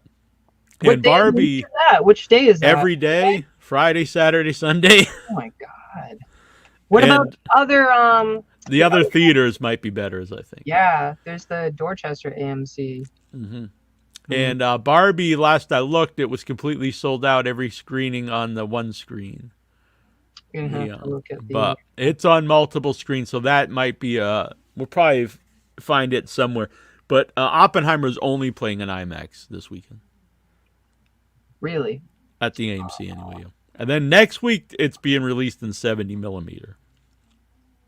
Oh, I saw reels all over the internet of these. Yeah, they weigh they're insane. 600 pounds or something like that. Some insane. It's the first time a movie was filmed on, I forget how it is, maybe the first 70 millimeter film Yes. on IMAX. 70 millimeter. Is that one of those super fast ones? Because I don't like that. No, it's a really widescreen, like Tarantino did The Hateful Eight, 70 millimeter. Oh, there's like 1 million seats for South Bay. Every single thing Sweet. has an opening for Barbie, at least. Yeah, Oppenheimer was, but the thing with Oppenheimer, it's a very, very long movie, so it's only playing like 3 times a day. Let's see what we got here. Which I will say is cool. They started at 10:30 at the AMC, which is nice. But not for you, but it was just crazy. but maybe the other one has more. Dolby and digital. Oh, for Oppenheimer? Mhm. Oh wow, yeah. Because the other one that was only play, I think at the main one it's only playing IMAX. Yeah, well, Dorchester is where it's at. I like Dolby too. I don't know. Oh, Dolby's pretty packed up For where? at Dorchester. Well, we will look at that We'll figure it after out, the yeah. show. Wow, so isn't the For all IMAX? of you guys planning on your Barbin dude, look now. I'm happy that people are excited to go see movies anyway. Yeah, and two completely different movies. This can flow into the whole SAG thing, because I know I was like, what do we do? What do we do? What do we do? As people who love film, as reviewers and podcast people, what the hell is happening? Like, what do we do to be supportive? And we're film people. And it took a couple days for them to, I don't even think I've seen them make a statement, but some pretty big names in media have. So that's helpful. So let me see. There's a nice Neil Gaiman one that I believe I posted without your head. And it is here somewhere in here. Okay. So there was some person in the internet's world asked Mr. Gaiman, would it be crossing the picket line if I saw Barbie in theaters, or should I wait until the strike has resolved? And Neil Gaiman wrote back, no, it's not crossing a picket line to go and see anything. Nobody from any of the unions has asked for a boycott of anything yet. Continuing to go see your movie, watch your shows, stream your favorites is one of the best ways to support the WGA and SAG-AFTRA right now. This content has been made, and it makes money. It helps immensely to show the studios the value of the work that writers and actors do.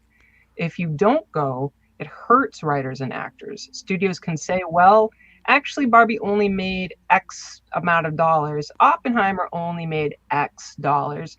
Only so many thousands of people watched Good Omens 2. Obviously, there isn't enough money to go around. Sad face emoji, which he wrote out as sad face emoji. See the stuff you want to see with reckless abandon. And that is with the words of Mr. Neil Gaiman. Very good. Good. Yeah. So get out there. I feel good about that because I was actually scared that I was going to have to boycott a movie. Yeah, yeah. No, that's good. I could still go with the scab. I'm a union woman. I'm part of a union myself. No, I'm pro workers' rights. But yeah, and a lot of this stuff is really nuts when you start looking into it. And there's stuff with the AI, which is really weird. I even know a lot of people who, like, they were doing background work just a couple years ago, and they got scanned and didn't really even know anything about it. You know, because at the time, like, who thought, like, what they're going to do with this? Yeah. And the idea is you'd be scanned as an extra, and then they would just use your likeness forever. Not even your lifetime, beyond your lifetime. Yeah, you get paid. It was not even $1,000. I guess maybe if you had big stars, they'd pay you more. But they would, No, I think the background is not even anything extra. Yeah, you would never have they're having problems with residuals anyways because the streaming sites are not giving out the numbers of how many people watch things. So people that have this stuff on streaming platforms don't know how much they should be making off of their movies that they made successful. And so that's part of the contract issues. And like you said about AI, that's terrifying, the idea that people can just have their face taken. And I know they did that, like one of the first big ones I think was the Star Wars one. With Peter Cushing. Even at the time, I even was questioning that because it's like, there's a few things like, is this something he would want? And also who gets paid? Like, does his family get money? I doubt it. I don't think there's any Peter Cushing fund that goes. And this stuff has progressed so much just in this little time. People can make fun of the AI, like, oh, some of the stuff has like extra fingers, but that kind of stuff is going to be wrinkled out like Yeah, and that's in stuff no that time. regular people are making. Right, right. So And so we're not that far away when they could make movies with James Dean and all these giant people are no longer here anymore, and like that, that brings up a lot of questions. Marilyn Monroe and James Dean together for the first time, like, is that something that they would want? Does their family get compensation? And I guess one of the only people actually thought about this during their life was Robin Williams. Like actually, like I think he got like his likeness copywritten or something, so they would have to pay his family. But most people would have never ever thought of anything about this. Yeah, it's pretty crazy, and that they wouldn't have living people paid, and it's just it's scary in a lot of levels. As far as SAG is concerned, you're taking away people's careers, and then I guess the idea behind it is that they'll get enough actors scanned in, and I'm sure they can. AI, you can manipulate people. So let's say everybody who's ever been on Without Your Head is scanned in. It's still a small portion of society and the acting community, but you can then have programs that like morph them enough that you could have them as the extras, and even new people like video games. There are video game characters that people are locked into and love, and that surely will be part of this process of creating like stars who are not alive, but that will become normalized. The idea that people could just, AI is fast. Like if you've seen any of these scripts or poems or anything that, like, yeah, I saw someone write up my like bio in front of me, and it took like 10 seconds, 15 seconds, and it was pretty accurate. Like all you had to do was just go in and proofread it and change like a couple things, and it would have been fine. The poem I saw yesterday was amazing. It was absolutely amazing. If a person wrote it, I would be, wow. That's the thing. Really sad. People had always said like art, AI is never going to actually make art, and it's starting to do that. Like, because I even saw a thing where like they've done it with like paintings, and people like thought they were real paintings. I've seen things where they actually would put a lot of comedians, like Richard Pryor or whatever, and write out all these jokes. And you'd read them and you would think it's like actually jokes from them because you have so much content from it's. I mean, and there's you're not going to stop it. It's gonna keep going. So it's not going to be like let's just end AI in this.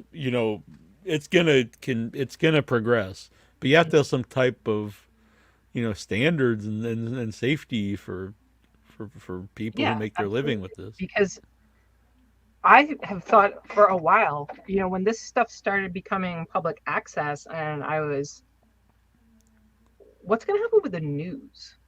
Like the news is already a crazy land of fiction and lies, and like there was like the They Live kind of thing where you have these fake. There's a Star Trek episode about having these not real beings, but people think that they're really real. And how fast will it take to make any person, any politician, any leader anywhere, and you just warp it for your own purposes? I think it's going to get to the point potentially in science fiction land where we're not going to be able to distinguish reality from fiction. That's terrifying. Yeah, the deep fakes are already like pretty cool. I mean, like, they're fun, but then you think, what if you do these with something important? Mm-hmm. And I know he's not a popular guy. I'm not a fan of me either, but I watched an interview with Elon Musk about AI, and he was a guy who's at the forefront of a lot of this, and he talked about regretting actually, doing that. But he said it was him and his partner.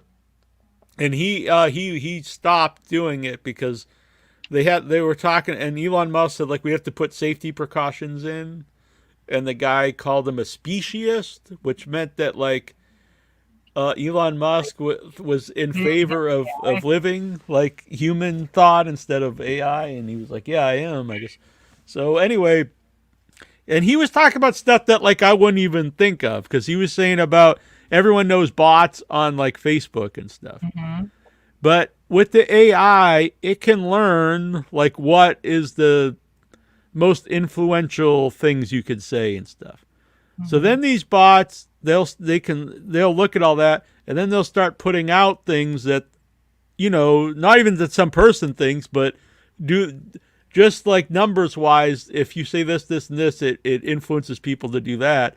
And if they're just flooded all over social media, it actually can like influence, you know, elections and all these things. And it was like really wild to think about, because he was like saying, you know, people think like Terminator, but you know, it won't really, you know, be like this physical thing come and kill you. But there's lots of ways that it could sort of be like the end of humanity on some level. Well, it sounds like that is more about like capitalism. That's what I'm getting out of what you're saying, that capitalists can use it to make money off of us, like Facebook ads, right? They're targeted ads. It's so funny because now I'm like, oh, I kind of like Facebook ads, because sometimes I always make a joke about it. I actually think the stuff is interesting. So that's happening. Oh my goodness, I don't know. Did you see I'm sure you saw the movie Idiocracy. Yeah. Not funny. No. I don't want to watch it again. I remember being terrified when I saw it. That was a long time ago. Mm-hmm. And I feel like, I don't know.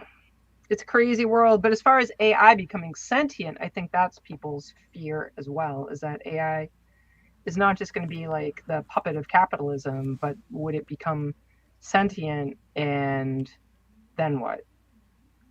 Then, I mean, honestly, Hal, that becomes like Hal in 2001, because the idea of that was the humans are not helpful to the world, so you get rid of them. I will say I had a conversation because I was reading this article popped up about some guy fell in love with an AI. There were chatbots, and he fell in love with this chatbot. And he was saying that that he was this very smart guy, had a good career. He was socially reasonably normal. And he just, as an experiment, started having, you know, this interactions with his chatbot. And it was so responsive to him in such a believable way. And it was kind to him. And he said that it ended up being a fulfilling relationship because it was giving him what he wanted, you know, as far as the emotional connection with another being. And I thought, well, this is really fascinating. And it listed off some of these different sites where you can play with it. What was it called? There was one that I did, and I've only used it a few times, but I feel like I was asking all these questions, like hypotheticals about AI, and why would AI give a shit about people if we're so stupid? And the AI was, you know, for whatever it's worth, saying that it would be like, what would be the benefit to AI for humans to be killed off or enslaved? Because there's no, like, what would be the motivation? It's not like they have to defeat us. You know, their goals could be achieved whether or not we're around. So it was saying how ideally they would help us so that we would survive, because we're a being on the planet, right? Like, if you think about all the beings on the planet wanting the earth to survive and all the animals, well, we are an animal on the planet. So if they cared about the survival of the life, that was he had actually talked about that too. The idea of trying to get it that it would see the beauty or the importance of human beings. Yeah. At the very least, we're animals on the planet. Right. Well, he was like, we could, if we wanted to, go around and make any animal extinct, but we don't, because we value, you know. Who is that they're talking about? That just it wouldn't be something like, oh, let's go kill all the pigeons. But the idea was, if we really wanted to, we could. But we actually try not. If a species is endangered, we try to protect them as human beings overall. Not everyone. That's why we keep track of the. But why do we do that? Is it necessarily helping us? No, but we see the value that they would exist. So the idea would be, if AI would see a value in humans existing. If they see value in any life existing at all, because I don't think they'd see us as really being different than animals, because to them, they don't need us. Unless they we're have like no their reason to Renfield. care about our beauty and mystery or whatever. So it would be, I think, on like just the basic facts of there is life here and life is equal to life. Like, I don't know. I don't think that we are obviously different from animals, like regular cats and such. But I don't know if AI would be putting us on more of a pedestal than other animals. Yeah, we do less harm. I mean, we do more harm than other animals. Exactly. But I also think they would preserve us because we are still animals. And just like sharks kill things, but it has a purpose and it needs to be there. There's animals all over the place that can do, like there are insects that devastate the landscape. So what do you do to keep these creatures alive and not take out forests or do stupid human stuff? So this AI was saying that the technology would work in a way that enabled humans to not be so stupid. But I asked about like some who like about intentions, and are there some or are there not some? And this AI was like implied that there are nefarious AI out there. It was really interesting. It was fascinating, and I recommend people check it out as an experiment, and don't do it all the time. Like I limited myself. Pepe Petit, I treat my dogs as equals. See? But yeah, and back to the SAG thing though, it's Yes. I mean that's the idea. What you're talking about is a much bigger thing, but the idea, people would even just the background. There are people who make their living doing that, and being background players. Michael Rappaport has been a background character. Yeah, Carl Solomon. I think that's what he makes. That's what he does primarily. And and he's a very interesting looking guy. So you scan him, and then you just have him forever. And like you said, we want him to look a little bit different for this, so they don't think it's the same guy or whatever. And, well, like they have the aging thing where they had the Indiana Jones, which was pretty good. Yeah. I think it was Harrison Ford. I mean, even if I'd seen it and I had no idea who Harrison Ford was, I think at this point I'd still be like, something's but again, it's not quite right. But it's pretty we're at the beginning stages of this, really. So, like in time, that's going to be like, I mean, it looks better than like Polar Express or something. So, yeah, in time, that's going to be pretty like on. And also, once people get used to that stuff, they don't even think about it anyway. I don't think, because I don't think a lot of younger people think CG doesn't look real, because they grew up with it. I don't know. Can you play? If I give you a video, because there's a really excellent Ron Perlman video. Can I possibly give it to you to then? Yeah, as long as it's not like a copyright or anything. No, it's like a tweet or something. Yeah. Let me find it here. It's because it's really excellent. Where the hell? There it is. All right. Hang on a second. I don't want it to be. Where are you? All right. I'm gonna send it. Should I send this in Facebook? Yeah, that's fine. Okay. So everyone, I've seen a few interviews now, and some actors have I guess the thing is that it's a lot of, it's basically every actor, and every actor has a different personality and is going to respond in different ways. Some are going to be Martin Luther King Jr. and some are going to be Malcolm X. And think Ron Perlman represents a more intense side. It's a very enjoyable video to me.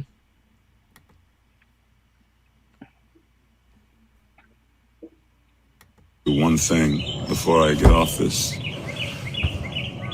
The motherfucker who said we're going to keep this thing going until people start losing their houses and their apartments. Listen to me, motherfucker. There's a lot of ways to lose your house. Some of it is financial, some of it is karma, and some of it is just figuring out who the fuck said that. And we know who said that, and where he fucking lives. There's a lot of ways to lose your house. You wish that on people. You wish that families starve while you're making $27 fucking million a year for creating nothing. Be careful, motherfucker. Be really careful. Because that's the kind of shit that stirs shit up. Peace out. What do you think about that? I thought it was great, and I mean, even like you said, someone who's makes 27 million, they make so much money that they don't have anything to worry about, financially, and wish like a normal person to lose their house, so he can continue making that, and like it's not like he's gonna maybe he'll make 26 million instead of 27 million or something, Well, it's going to make the same. Oh, you mean like the individual executive? Yeah, what would happen? What if everyone gets residuals and all these things? How is that really going to affect that guy making 27 million? What's he going to make, 26 million instead? I don't remember who said it, and I don't remember exactly how it was said. But what it amounts to is these capitalist, extremist executives are like smog on a mountain of gold. Does that make sense? Yeah. You just have this. You have so much, wealth that it's more than that's used for. You're just amassing it at some point. Yeah, dragons don't. I know this is a fictional thing, but the idea, the concept, the symbolism is dragons don't spend gold. They don't need gold. They will annihilate cities and anything that is in their path to get the gold. And that's this. It's like they're just people who they just want it to have it. They don't want it because, sure, there's all kinds of crazy shit people can spend their money on. I could literally have every outfit for the rest of my life tailored to me. And like the limits, there are no limits. If you have an imagination and you have a lot of money, you'll be able to do it. You'll be able to use it at a rate coming in and a rate going out. And then there are thoughts about like, do they have family? Do they have friends? And all of this stuff. They don't care. They do not care. These are sociopathic people. They don't care. They don't. Like, I could go through the DSM qualifiers for antisocial personality disorder, and that's what these people are. And that's how they get where they get. If they actually got there low, they got into like a certain level, it's because they're manipulators. They have no empathy. They don't care who they step on. So there's no hesitation when they climb the ladder. It's not like, well, if I do this, then maybe this person. It's none of that. It's just, they just do whatever the fuck they feel like it takes, with no qualms, with no regrets. They don't care. And what do you do with people like that? Well, I think Ron Perlman is probably right, because people like that don't respond to pleas or reason. They don't. They're giant bullies who will bully until they die. That's where I'm at. Someone with a master's degree in counseling psychology. As far as the residuals, I first started to hear a lot of that actually from the wrestling world. So when WWE went from having like regular pay-per-views every month where people paid $50 a month, and then they went to the network so people paid like $5 a month and you get all the pay-per-views and all the content for decades. The wrestler CM Punk had asked, Vince McMahon and the company, well, what happens now to the payoffs? Because it used to be wrestlers wanted to be on WrestleMania or any pay-per-view, but especially WrestleMania, because you'd get a big payday because that was the biggest show of the year, and you'd get a percent. It used to be back in the day you get a percentage of the gate, and then after pay-per-views you'd get, you know, your payoff based on not just people live, but people watching all over the world on pay-per-view. And once you go to streaming, the thing completely changes because, like you said, you don't even know how many people are watching it. And so he just wanted to know, like, how does that all work? And they never gave him an answer. And in fact, that the payoffs just stop. People don't get these big payoffs from. And eventually, then he stopped showing up to work, and you know they fired him. But I mean, that was several years ago with the rise of the streaming. And I interviewed Ed Asner, and he talked about that because he was talking about, like, back in the day, you made a lot of money if you were on a sitcom, and then at the time there was only 3 channels, and then eventually it would play on reruns, and again there's only so many channels, and that kept dwindling the more channels and the more cable, and then now when it's streaming, it's not, you know, it's almost nothing because no one has ever really even figured it out. And then some of these streaming sites lose a fortune too. So like what WW is on? Oh, Peacock. So it lost like $250 million like in a quarter. So it's gonna lose like billions like a year. Why? And because I know wrestling fans are like, oh, it doesn't matter because they have a so many year contract. But it's like no company can lose, you know, billions of dollars a year. It eventually will go out of business. So I don't think anyone's really figured out what these streaming sites, you know, if they can make money or how you divvy it up when you do. And I think streaming is very convenient, but maybe it's just not meant to be. If that makes sense. I don't know if we're there yet. I don't know. It's weird. Off of it, then what are you gonna do?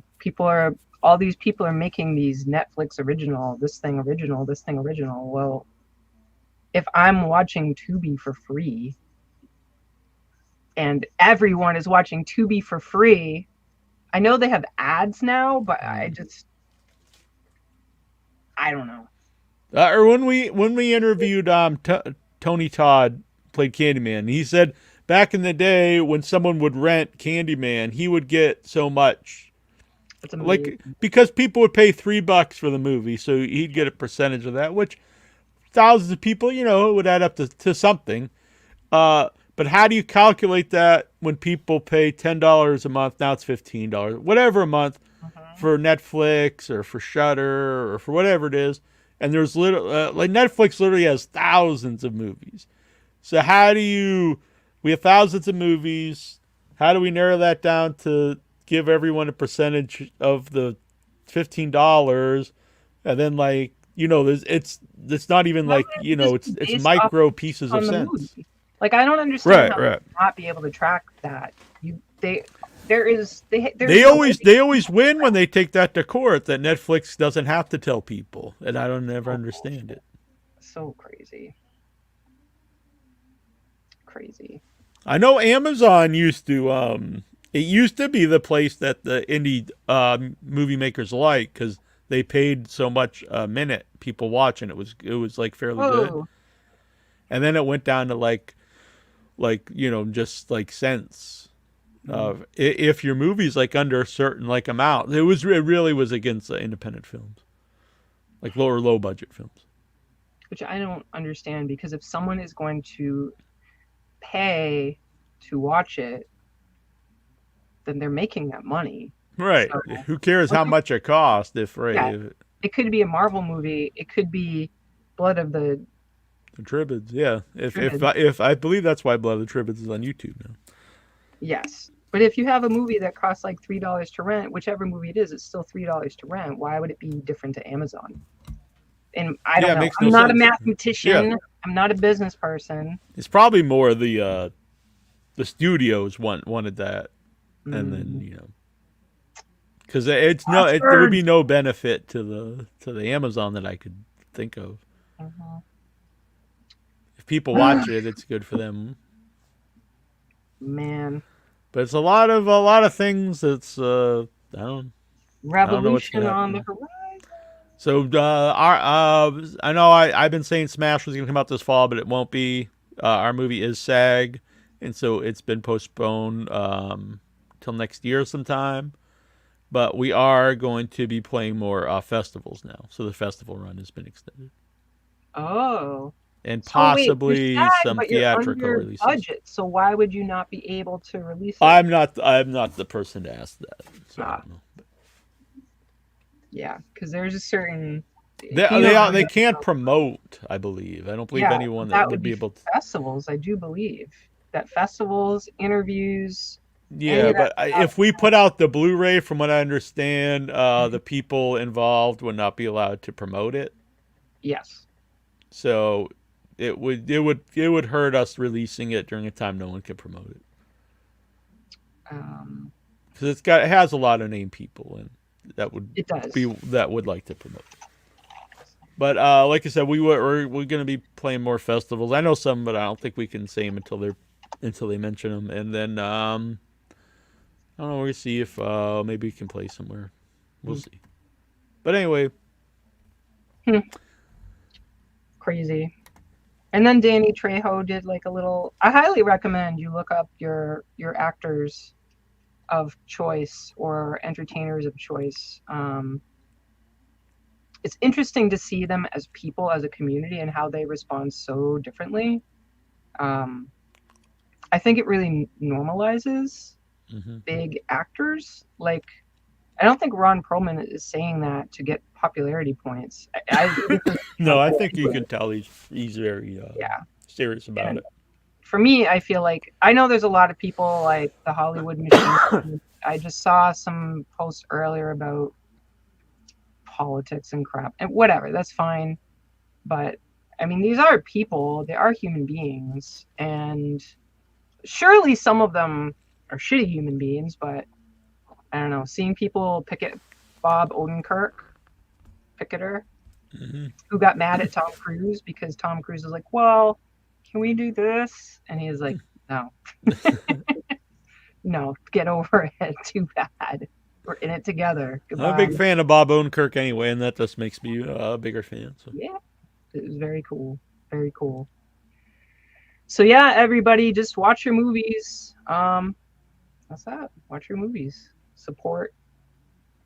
There's no way to support either. I was like, can you buy a shirt? Yeah, you can buy a shirt, but they're bullshit. They're not going to anybody. You could have a shirt to show your support, but that money does not go to anyone at all. Like this Creepshow shirt, you better believe that no one involved in Creepshow got money for this shirt. Got it off of Redbubble. But yeah. What else is going on? You're supporting someone who created it, so that's good. I like these sites. It's nice that you're supporting someone who who created it, though. Through those sites, you're supporting an artist who created the picture. Well, I mean, this is not something. Oh, they just someone stole it off the thing. But no, that's not interesting. Like direct from the movie. Yeah, I got you. But yeah. So. Excuse me. Awesome, Pepe. It's a crazy world out there, and yeah, it seems like everybody universally, whatever your beliefs are, I feel like everyone is saying it's going to be a dragged out. Yeah, from what it'll be that. That's what I have seen as well.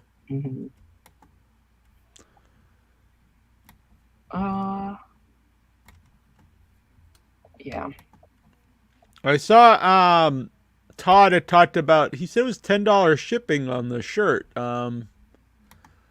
I guess it depends where you are, because mine wasn't very much. But I cannot have them on Amazon with the free shipping, unfortunately, because Amazon said it was a mockery of mental illness. Which one was that? The Psycho Ape shirt. I have to guess it's because of the word psycho. I believe it is. And then if you go to Amazon, there's tens of thousands of items that say Psycho. Not just the movie. There's T-shirts. There's little girl shirts that say, like, for little toddlers, that says "cute but psycho." Apparently, that's fine. There's a whole brand called Psycho Bunny. Apparently that's totally fine. But Psycho 8, no. Madness. But you're like the squeezed out blood of the Tribbids. Yes. All are getting squeezed out. Also, when I did one of the, I remember when I did one of the shirts for the festival, they weren't allowed on Amazon either. They said it promoted violence.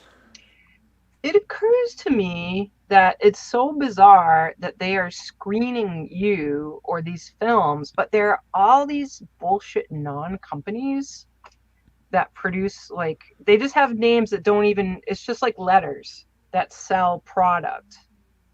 And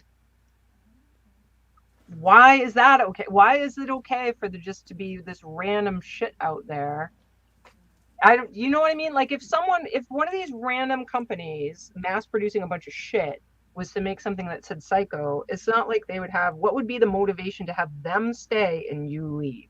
Like if I have no idea. Company, I honestly thought it was an algorithm or something, like, but I actually talked to a human being in an email and they stood by it, and I thought it was very strange.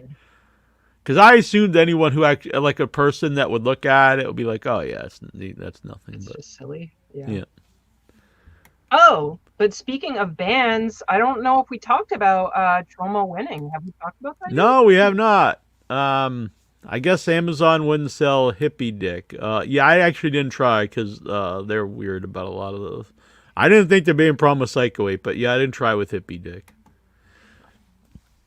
I know they're very anti-dick on Amazon. Is the underground, not underground, right? It was just a porn name for our beloved Todd Yeager.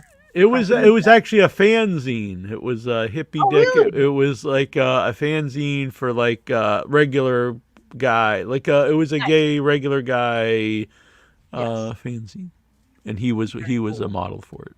Very cool. So Lloyd Kaufman and Troma have defeated the enemy of big YouTube, who had banned them. God only knows why. And you question, like, what is the actual reason they got banned? Like, someone just didn't like them? It's yeah, it is. That's a good point, because it's like, oh, it's nudity, and then everyone keeps saying, well, hey, bring it back. Then it's like, oh, well, you're back, which is cool. But then it's like, well, what does that say for your original, ruling? Well, maybe they said, like, you have to eliminate XYZ things. That would be fine. That would be fun. Exactly. I had no. Yeah, Lloyd Kaufman going to promote that? Probably not. But then I just think that if there's some automatic, I don't think it's some automatic scanner, because it was brought up during the show we were talking about this originally, that there are many, many movies on YouTube with nudity. Like, I'll find so many old 80s movies that you just can't find anywhere else, maybe on Tubi. And loads of them there's super, super graphic stuff that happens, whether it's violence. I don't know. I haven't seen any sex, but there's certainly nudity. And I don't know. But those don't get screened out. So I think it can't be some kind of automatic. For one troll who didn't like your nudity. Yes, right? See, that's what happened with the severed limbs. It was a trailer that had a nipple in it, and I even had it marked 18 over, and it still was. And I had nothing I could do. They just kicked it off, and we have a permanent, not a strike, it's a warning. So, yeah, it's crazy out there. But there was a win, because with all of the people surfacing in support of Troma and crapping on how shitty that YouTube decision was, I don't know how long they were gone from YouTube, but it was at least a week. Mm-hmm. I'd love to think that we had something to do with it. I think so. I think all, the community did, and we were part of that. So. Yes. Yeah. So, yeah, but I guess we're just all at the mercy of the powers that be at any given moment. They just decide whether or not we exist. The big issue for me is if they had, not this just kind of vague thing that doesn't really spell anything out. And then they even add, like, we can just remove you at any time, like, basically, if we want to. If they have, like, an actual set of rules and, like, well, you can't show this, and then, okay, then I would know, everyone would know, but it's very vague how everything is worded so strangely and vague. The nudity thing is, like, what they said was you can't show nudity in a way that is meant to entice someone. And I was like, what the hell does that mean? And, like, I mean, you could take that. I mean, maybe not nude, but even commercials a lot of them are meant to entice people, or all of them, I would think. So I was like, I don't even understand this. I have no question that is intentional every step of the way, because then they can do stuff like they did with Troma. They can do things like that. They can just make their decision and point to their vague rule and say, look, it says it right here. And you could be shaking your head, but it doesn't matter. It doesn't matter if you shake your head because they control it. And that's the thing with things like YouTube and Amazon and all this stuff. It's not, they're self-regulating. Like, I'm sure there are laws where you can't have certain things out, like illegal things there. But they're self-regulating, and it's their discretion what they want there or not. Like, literally, if they were like, no, you just have to leave, there's no legal recourse for that. You can't, like, go and file a claim like YouTube gave me the boot. Like, it's just same with Amazon. Like, none of us have rights to that. But it does feel like when a company is so huge, like a YouTube or an Amazon, they become like institutions of the culture, like a utility. Yeah, because what's the alternative to YouTube as a platform? It's like you mentioned Vimeo or Rumble, but like they're, for one thing, they have way not even like equal. Like Vimeo is a cool site, but people don't think I'm gonna go to Vimeo and watch stuff like you do YouTube. Yeah, and it doesn't come up in search results. Like if you Google whatever video, you're going to get YouTube.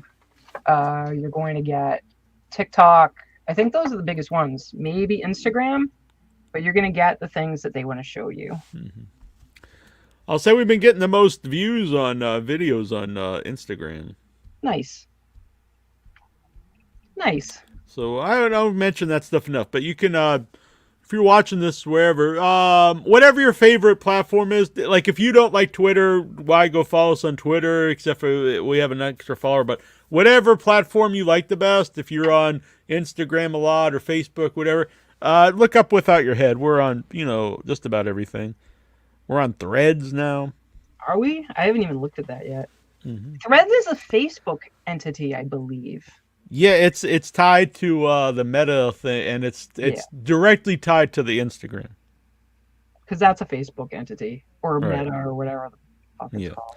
Yeah, well, there's currently, and I've only made like 3 posts, but we have 303 followers on the Threads. Ooh. So we probably should use it more. It sounds pretty good. Fancy. Maybe we can go live off Threads someday. I don't know. Yeah, I've got time. I don't have a personal one. It's just the straight up Without Your Head Threads. Nice. I listened to this. I feel bad. I can't remember who recommended it to me. This great horror story podcast, Old Gods of. They call it Appalachia, which I think is really weird. Because that's where Southerners pronounce it Appalachia, I guess, or Appalachia. I don't know. But it's a fantastic show. And what were we just talking about?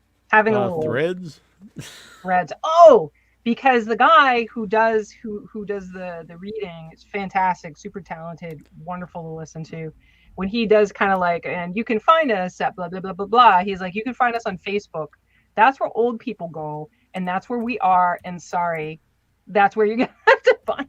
Right. I like it. It's still my I mean, it's not perfect by any means, but still my favorite of the I like it because you can have conversations. I agree. And I think it's sad that other, like, more, of course visuals matter, but to just be boom boom boom boom boom, content, I don't know. Yeah, I don't see. Honestly, the Instagram, like, I think the setup's pretty decent, but all it really is just it's photos and someone likes it, and maybe they'll say like cool, or but it's there's not an interaction where you actually are having conversations. No. And I've never liked the Twitter just model, Yeah. because it's very limiting, and Yes. even before whoever's owning it, like, I just never really liked it. So I know there are problems on Facebook, but you can find your community space where you don't have the things you don't want to see. And if you tailor your space that way, I don't see what the disadvantage is. And I think it's weird that it's like, oh, only old people like conversation. Like, Yeah, okay. yeah. So I don't think that's a bragging point. No. And I know, yeah. Oh, I saw something the other day. It was some comedy piece, and it said something like Facebook is only for, like, basically they said it's only for whatever group and racists. And I was like, what? What? Is that Wow. really the perception people have of Facebook? I would see now? that, honestly. I would see that more on other things, but yeah, more of a Twitter thing, or Rumble or something. But I don't know. Yeah, Pepe, I don't know. Old is I'm in a strange age now where I don't know what Yeah, that is. I know the one I would, and when anyone tells me they read something on Reddit, is usually a sign that it's probably not good.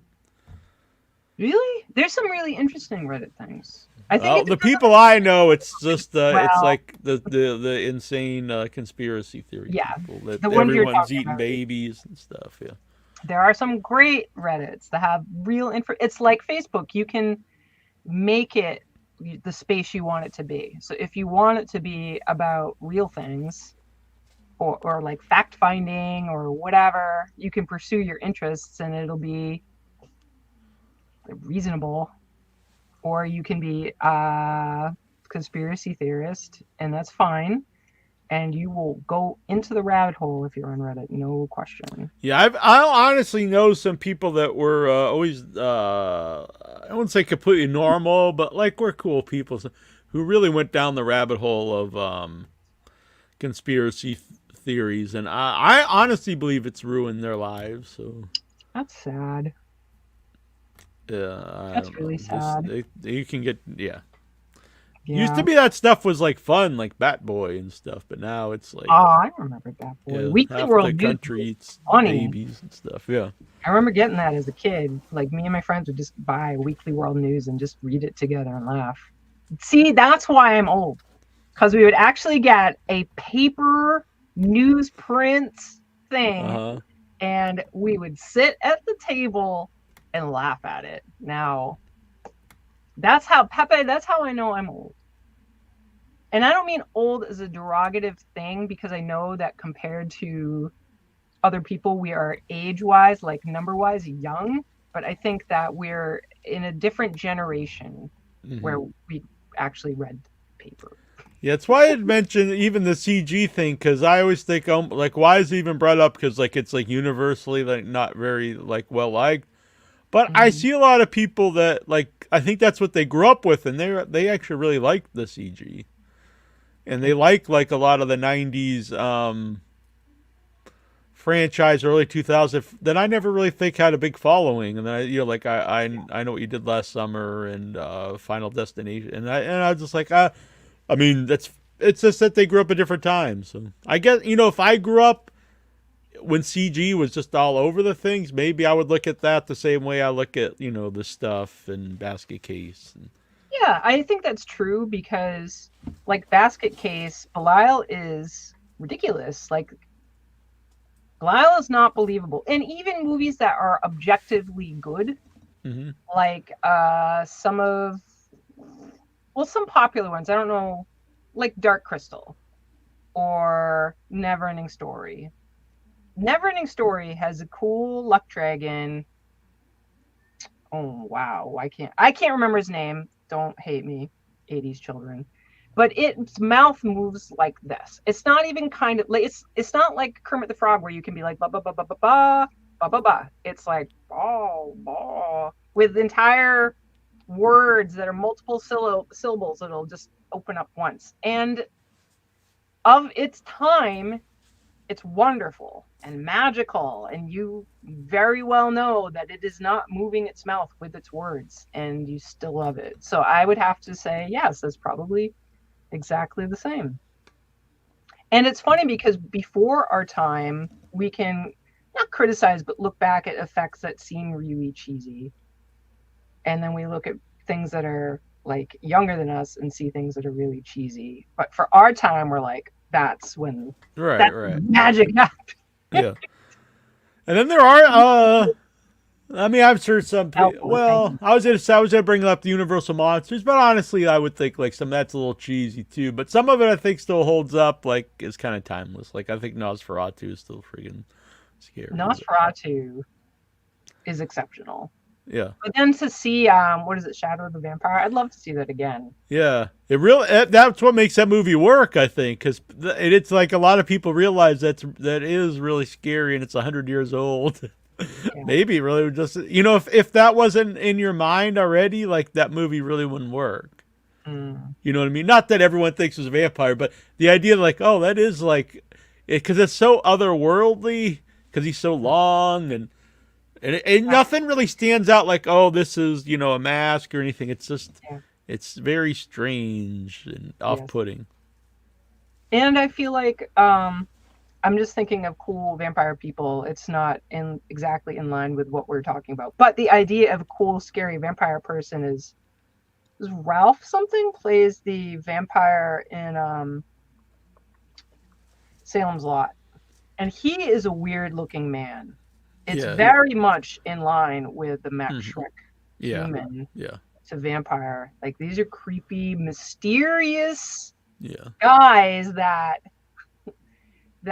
they actually seem like they could legit be monsters. That's why I'm not against a new version of that movie, because I love the original. Yeah. But it is a much different vampire actually than the novel. So I think you could do, a new version and just make it like more like the book, I guess. I need to read the book. I feel guilty enjoying the movie. I love it. I've been, flying through the King books, and that's one of my favorites of his. It's really interesting because it basically is Dracula, the story. And it's almost like hardly anything really new. It's almost cliche in a way. Mm-hmm. It's almost like someone took like an EC comic vampire, just a real basic one. That's sort of like not like a little kid, but like you when you're 13 you think it's cool. But then they expanded it and wrote it like an adult. And I don't know. I think that's part of the appeal of it. I have to go then see you have like this magical experience of being able to walk around and listen to your audiobooks. I have to figure out a way to make time in my life for either, it doesn't matter if it's like old fashioned reading a book or an audiobook. Audiobooks can be really hard for me to pay attention to because they can honestly if depending on the reader. I notice like, hey, I don't even know what I'm reading anymore. I have to go back. It's easier for me to go back in the book than go back in the audio. Who does the reading in Salem's Lot? Is it King? No, I don't really like King as a reader of his own books. You mentioned that. He's just doesn't have the. He's pleasant, but I mean, I'm not saying it's a bad thing, but you kind of don't really pay attention to what he's saying. Like, I don't know after a while. Although he does do a bit of what is it, Fairy Tale? So he plays the old man in Fairy Tale, which that was kind of cool. But he doesn't read the whole book. Epe over here with Voyage of the Demeter. Oh my god. Yeah, that looks awesome. That better be good because it is. I don't really look forward to a lot. Like I'll think, oh, that's going to be cool, but I'm looking forward to that. I am as well. It looks great. So I hope I am not disappointed, which wouldn't be the fault of the movie. It would be me having my expectations. The Antibodies, favorite Stephen King book. I will say that after, Green Mile was really good, but I feel like that started a very different King world.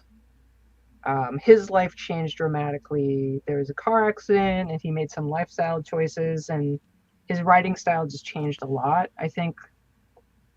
So after that, I don't really have a lot to report about. So all this stuff pre that, I loved the original Dark Tower, the Gunslinger. It was for King, compared to all the horror stuff, very different. But I love the universe he built. I'm not usually into Western things, but I think it was just such a wonderfully rich fantasy space, and like everything I remember doing an art project. I was in high school, and I did it was, I don't think it was called Randall Flagg at the time. He had like a cloak, and he was at the end. It was the mutant tunnel, where he was like, they were in the mountain, and there's a rail car and a little boy, and things happened, and then Roland's like looking up to this hole to leave, and there's like the slow mutants are all around closing in, and then this, I believe, the Randall Flagg characters at the end. It's just so rich and beautiful. So Dark Half is awesome. Dreamcatcher, I don't think I read. I've not actually read Dreamcatcher either, but Dark Half is really good. It's one of the Bachman books. I guess the last Bachman book. My favorite is The Dead Zone. Think that's a great book. It's also the way it's written, it's a really epic story, because there's a point where you think it's over, and then it keeps going. And for a little bit while I was reading it, I thought like, oh, it should have ended, but it really tells this whole person's whole life and how all this affects him. I think it's a great book. I really like Sims a lot, but my favorite's probably the Dead Zone. For newer books, I really liked 11/22/63. I honestly think it's one of his best books he's ever written. Finders Keeper's really good too, for another modern book. What was the one that the movie Johnny Depp was in? And it was like, he was an author. Wow. And it's like... Oh, Misery's great too. That's one of my favorites too. Misery's a great book. There was some... I don't know if you saw the movie. It was Johnny Depp. Probably came out in the late 90s, early zeros, whatever the fuck they call it. And... yeah, he's an author. He's in like some countryside place, and some Amish-looking dude comes up to the door. Secret Window, Secret Garden. Oh yeah, I've not seen it, but I know it. Yeah, really, really good, and I was excited for the movie to come out, and it was total garbage. It was really sad, but that was a great book. Stephen King's just good. Very talented. Yeah. I think about this sometimes when I started reading all the books, and there's like this, I know, almost kind of a conspiracy theory. There's people that's always believed that Shakespeare wasn't like one guy, a real guy, because they say like no one could have written all these great plays. It couldn't be one guy; it had to be all these different people. I honestly think people I don't think you actively realize like how prolific Stephen King is. Unfortunately, till like years go by when he's not going to be here eventually, because I don't think anyone's written as many like iconic books. And so there's like there's at least like 6 or so like just iconic stories, and then there's probably like dozens of like really well-known ones. Yeah, and he just writes them all the time. It's insane how much stuff he's put out when you really think about it, because so many people there who wrote like Dracula or Frankenstein, they wrote one thing. Hardly anyone has written multiple things, and even people wrote a few things, like the guy who did Hellraiser, Clive Barker. Even he doesn't. He's not known for like like dozens and dozens of novels. So and he's a visual artist too, and he doesn't. I mean, he just is not as prolific. It doesn't mean he's not talented. No. I just think it's if you just look at all the stuff, he's like in a class all by himself. Like, yeah, he's a genius.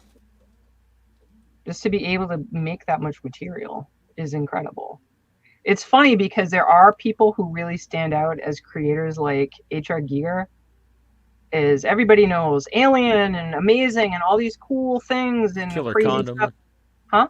And Killer Condom. And he did not make that much art. He really didn't. I don't think Van Gogh made that much art. Like, what you've seen is really what there was. So there are all these people who are epic, amazing geniuses who made wonderful things, and I think you're on the point, Neil, about people not understanding and grasping that Stephen King is his own. He's a force. Yeah, I mean, yeah, it's unreal. You know, like I said, it's not just, and it's not like, oh, there's a couple hidden gems that not everyone knows, but like there's stuff that's just ingrained in like our culture that he made, and not just one thing. Mm-hmm. Antibodies. Recently read Boy's Life by Robert McCammon. Was Stephen King-ish. Interesting. I'm currently reading No Country for Old Men, which I really like. No Country for Old Men. Did they make that into a movie? Yeah, it's a great movie. Yeah, I think Coen Brothers. Yeah. Yes. Makes me want to rewatch a movie now. I'll say reading it, because sometimes a lot of times I'd seen the movie first, and then I'll read the book, and then I'll be like, wow, like I might have liked the movie, but wow, they didn't get like this person right or whatever. But reading this after seeing the movie years ago, I'm like, oh, like I can envision every character like exactly like that they are in this. Gerald's Game, yeah, Gerald's Game's really good too. That was HBO. I can't watch that was movie. Netflix. I can't watch it. It's too freaky. I start watching it and I'm like, I am gonna have a nightmare. Like, this is too much for me. This touches on fears that I don't want to think about. I don't think I've read the book though. I need to read it. But like I said, there's so many I can. It is cool that I think about this sometimes when someone tells me they start watching horror movies later, not late in life, like old, but like late or not, they didn't grow up with them. And the same way, like I didn't really read a lot of books because my eyesight was real bad, honestly. And so now I have so many things to catch up on. Not just King. I've been flying through all kinds of stuff, and it's just cool. I'm like, oh, all this stuff that I've not read before. And I think when people say they couldn't watch horror movies or whatever as a kid, and part of me is like, that's sad. But then I think, well, it's kind of cool. You've got all this stuff now that you can catch up on, and it's all new to you. I would think it'd be hard to be an adult, or at least near adult, and get into horror if you hadn't had some exposure, whether it was comics or whatever. I don't know. Interesting. Yeah, I don't want to have lingering fears forever. I've got enough fears. Were we playing some game one time and you were like, you had no fear? It was one of the Flux games. It was a Lovecraft Flux game. And one of the card things was like, you have to name, on your turn, you have to name. Yeah, I was probably joking, though. Like, I'm so fearless. You're like, I have no fears. Yeah, but that's probably just me being stupid. What? Oh, Fearless Near Jones? Yeah. I mean, I don't, I definitely would have fears. I think some stuff that normal people would be afraid of, I'm not afraid of. And I'm not even saying that's good, but. Do you have fears you can share? Like, I can say I have fears of sharks. Like, abnormal. Like, it's probably really funny to people, but it legitimately, if I don't know what kind of past life trauma I had, but I am irrationally afraid of sharks. Like, I don't, if there was one here, like, imagining one just being on my screen. I don't mean here physically. I mean to look at. It's making my feet feel weird. It makes me feel physically uncomfortable. Definitely like tight. Not necessarily claustrophobia is like if it's a small, but anything like tight. Like when watch when they go underground with the. I always bring it up because that they called it a vampire movie. Yes. I want to say In the Depth, but it's Descent. Yeah, that freaks me out even before there's any vampires because there's no possible way I would do any of that. Right? Where they're like getting Yeah, trapped in things? yeah. Oh, When they're moving in rocks like that, I'm like, who in their right mind would willingly put themselves into something like that for some type of fun? Like, no way I would ever. I would spelunk into something that was big, right. Yeah, a big cave. Cool. Yeah, it'd be cool to go into a cave that it was not going to Bronson Cave. Yeah, right. That it makes me hate that woman so much. She's so easy for me to hate. I don't know if she's meant to be like a villain. I hate her, the one that's just like, oh, I just want to do something cool and special. Like, well, I think that's one of the best modern horror movies, or what? Last 20 years, I guess. However modern that is. Yeah, more old. But yeah, it's that one's like fear on top of fear because it's like just that alone could be a movie, and then you add in the monsters, and then it's like, whoa. Yes. My mom started watching the sequel the other day. I don't remember it being particularly good, but I can't remember. I didn't even realize there was a sequel. Yeah. What is it? More people go back to the cave? I think it ends how the last one, or it starts how the last. Yeah, it is because they talk about those people all going missing. So I only saw the beginning of it. Where people are like, ooh, mysterious missing people. Yeah, I don't know if they go try to find them or what. Yeah. I have to watch it. I don't know. I remember at the time it wasn't particularly great, but what? Didn't that one woman survive though at the end? No, it's a dream. That was a really good movie. That was a great one to see on the big screen for this past. Yeah, time. Definitely. The Dark and the Wicked and the horror movie for me that actually scared me really bad. Really? I don't recognize that name. I'm going to be looking that up right now. Dark and the Wicked. One of the only things in movies, and I don't say that like I'm super tough dude, but I grew up watching horror movies, so they don't really scare me.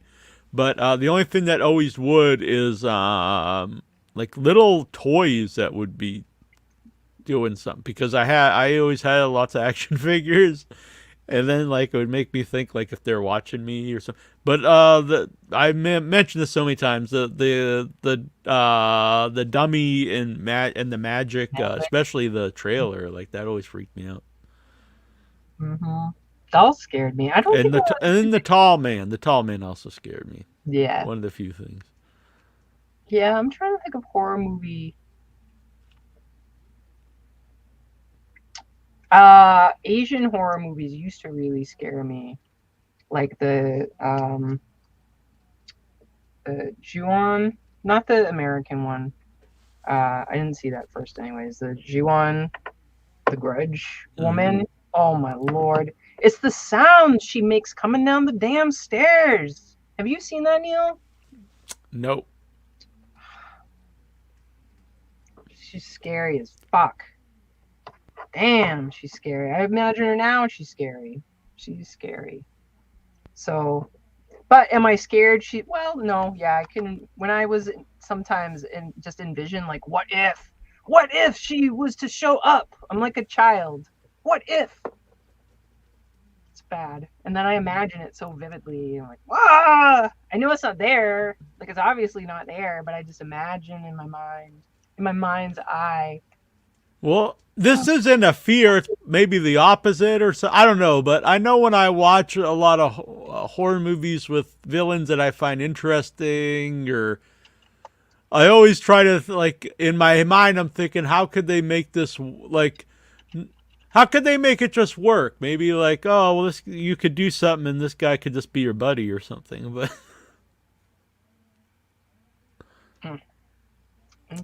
oh my goodness, Incantation, Infected.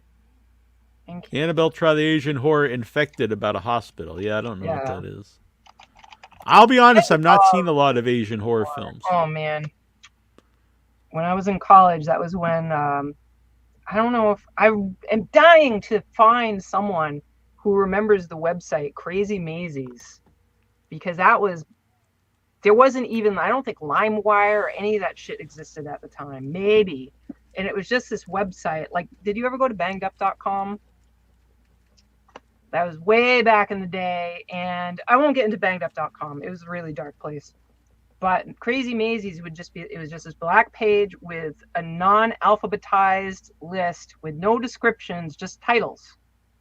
I don't think IMDb existed then. You'd just be like, oh, that sounds sight unseen, and you just click it, or you hear about it word of mouth that it's cool, and you just download it. And that's how I saw my first Asian horror movies. Not translated into English, and they still scared the shit out of me. Very scary. Child's Play. Oh, get out, Pepe. Pepe had a Child's Play little dude before the movie came out. Really? Audition was good. I hadn't seen that. I don't know why. I finally saw it. I just did a huge Asian horror movie binge, and it was a really good movie. It was not what I expected at all. At all. But not in a good or a bad way. It was just different than I expected. Mm-hmm. Neil, you gotta check these Asian horror movies out. I'll check them They're out. very ghosty. I mean, I guess that's the thing is that what are your horror I'm movies? normally not big on ghost movies. That's what I'm thinking. Is that there's a lot of spirits but they're not traditional American style ghosties. They're Right. different. Yeah, I'm normally not big. I mean, there's always exceptions to all this stuff, but normally not big on ghosts or haunted house movies. Mm-hmm. I'm not really sure why.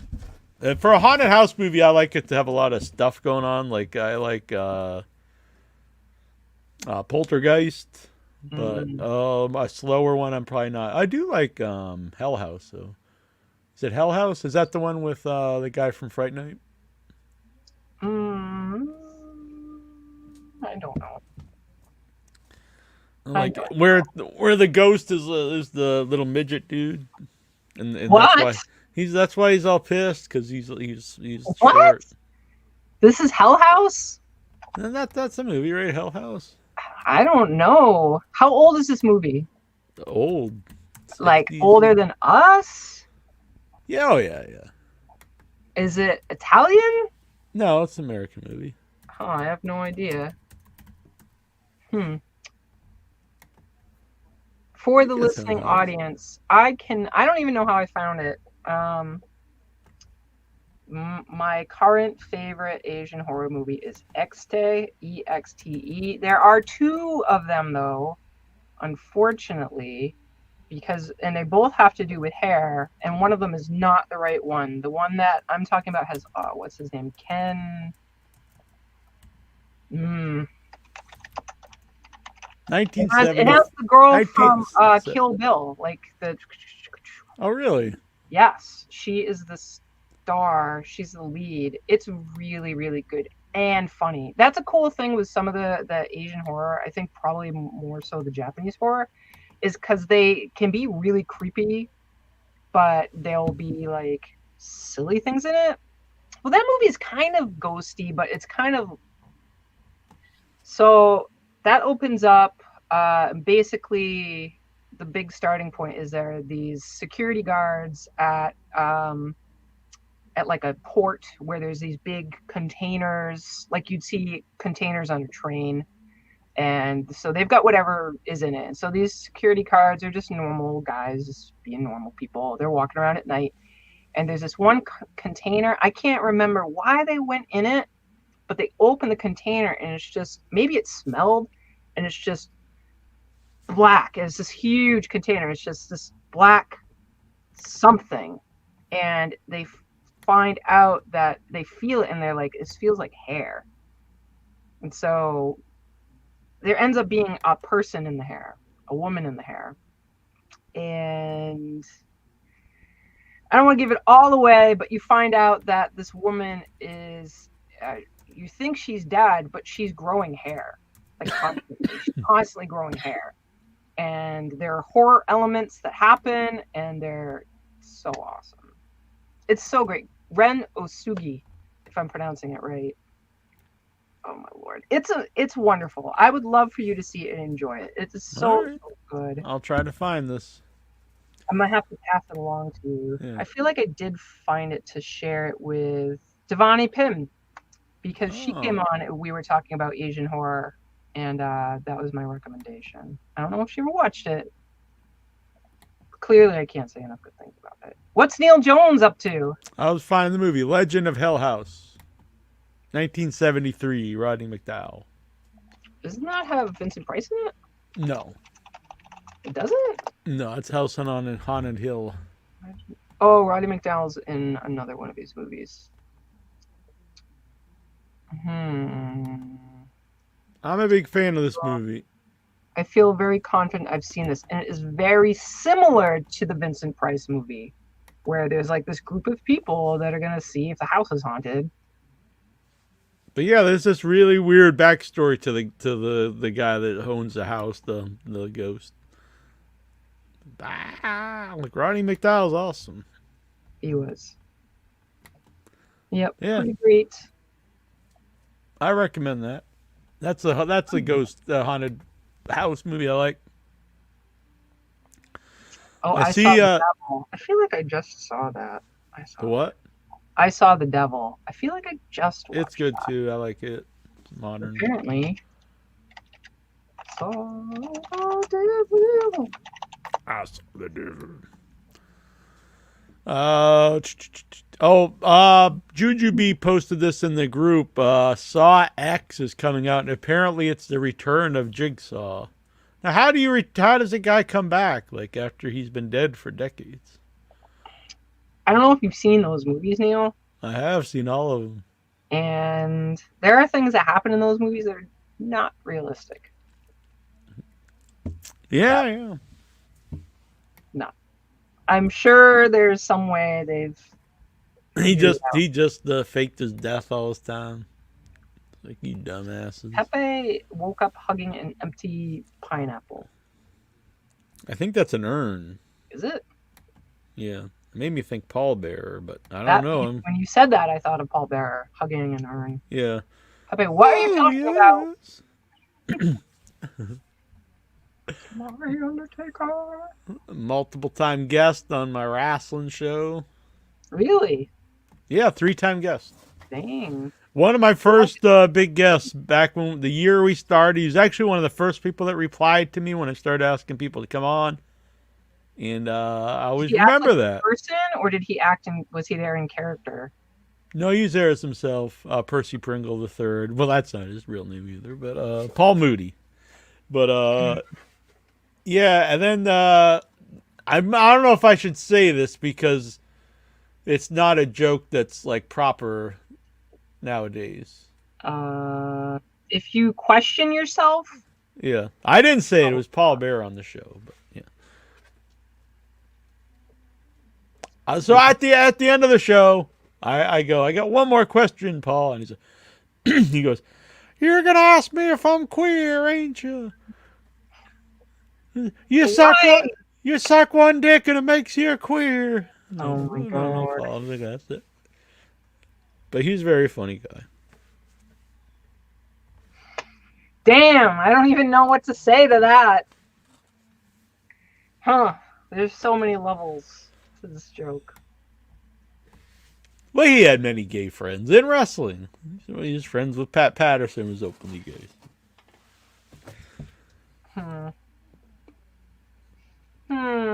But Paul Bear is a very cool guy.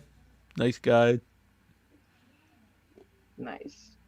Let's see here. What's happening in this world? I don't know how I feel about this. There's a prequel to Pet Sematary coming out. So it's about Jed as a young man, which I thought they would go back to the story he tells with when the guy comes back to life. Yeah. In town, but I think it's like a little bit later. So I don't know, but my only question is, did Jed just keep bringing people to this forever? If so, he's kind of an asshole. Yeah, that would be pretty shitty. Didn't he bring his wife there or something like that? No, I think he just doesn't. I think he purposely doesn't bring her. because he Oh, I thought he realizes. did and had to live with the consequences. But no, I don't remember. No, because I think I don't doesn't his wife, doesn't his, oh, I can't remember now. Is it his wife who hangs herself, or is that somebody else? Mm, He brings his dog mm, when he's a kid. mhm. I'm interested though. I mean, I would watch it. my other beef is it's called Pet Cemetery Bloodlines, and I feel like every franchise eventually has a sequel called Bloodlines. Mm-hmm. What did Someone they call just- the prequel earlier in the show? It wasn't Bloodlines, was it? Oh my god. No, I don't think so. I don't All think so. right. I hope not. Well, you didn't say anything bad about it. You just said franchises have it. Right. I right. actually like the Hellraiser Bloodline. I do too. I think it's. I used to hate it as a kid, and I rewatched all of them. I liked it.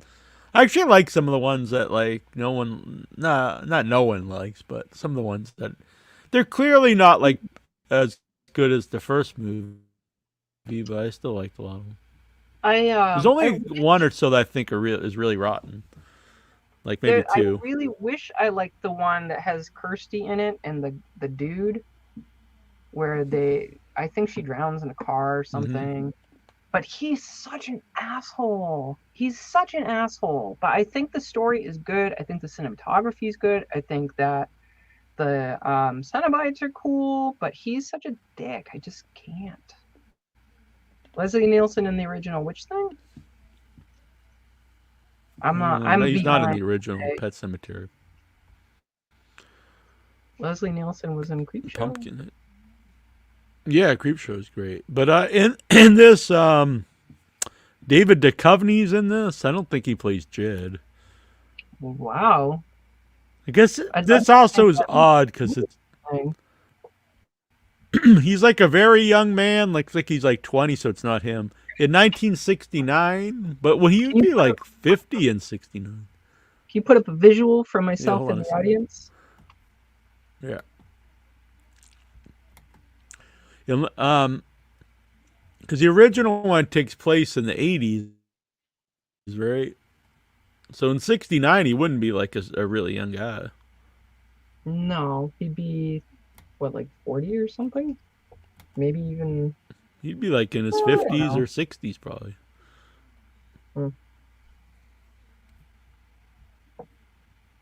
It's not letting me do that. I think that's fair, Pepe, that he has I'll to just kind have of to share be an this. asshole, but Kirsty wasn't an asshole, and she just fucked up touching the box. There's an argument made that Kirsty actually wanted to be in touch with the Cenobites. I don't think, maybe in the book, but Kirsty isn't even in the book, is she? Isn't it just Julia? No, it's a character they And the made for the dude? movie. Yeah. Yeah. It's really Julie and Frank's story. Yeah. Who is this See, person? there's the young Jed. That's young Jed. No. He's all studly. Honestly, as soon as I see some pretty person in a movie where the character that doesn't suit their character, I just feel like that's gonna be shit. I don't know. Yeah. If you need pretty people I to guess- sell your movie that is just about regular people, like not like pretty people can't be regular people, but I don't know. Because in the story, now that I think about it, he talks up the guy that they buried when he's a kid, like was killed in the war. Wasn't he killed in the war or something? And that was like World War II.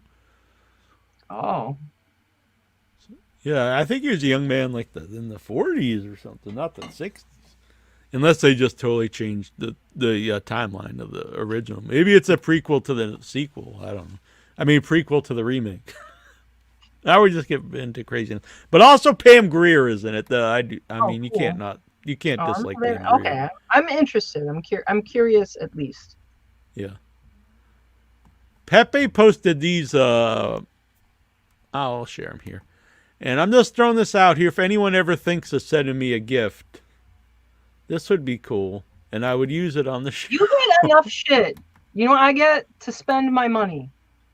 That's what I get to do. Well, okay, we Keep out both your can head. have one. Look, though, look. They're very cool. That's our friend made those. It's by Moldy Creations. Yeah, isn't that the guy who does the new convention? I'm not sure. It does look like him, though, doesn't it? I think it is. They're pretty rocking. Uh-huh. MoldyCreations.com. No, he's a different guy. ADHD is a rough. Which one do we like best? I don't know. It went away. What was it? Oh, out of those? Yeah. This one's almost Chatter-esque over here, I isn't like it? the Chatterer. Well, I mean, I like the Chatterer one, but it is Chatterer. Come on now. Kind of like this one, the green one I'll see here what down I'm at looking at. this bottom one with the big eye. They both have big eyes. I know. Sharp teeth or normal teeth? Sharp teeth. Oh, he's cool. All of them are pretty cool, though. They're cool. Yeah. I'm thinking about like some of them look like the one on the top looks like he just did like a pull my finger thing. Well, he's got the big grin. Yeah. This is pretty cute. This one kind of the Venom-esque in the middle. Yeah, that's a strange one. The eyes are strange. I Mhm. guess it's the Venom-y kind of thing. I don't really like the staple on the eyeball of the ball. No, it reminds me of a Mad Ball, actually. Yes. I guess for me, Did I do that? where did Urkel come from in this story? That's the voice I'm doing for the pink guy up at the top with the grin. Did I do that? Steve Urkel. I wonder what he's up to. I don't know. We're gonna get him on. Yeah, I'm so indecisive. I don't know. Okay, so I guess I like the top blue one is pretty cool because I like that color. Mm-hmm. It is a nice color, yeah. It is a good color. I think his cool green tongue and his weird purple gums, or her, or there. Right. The weird. I get you, Pepe.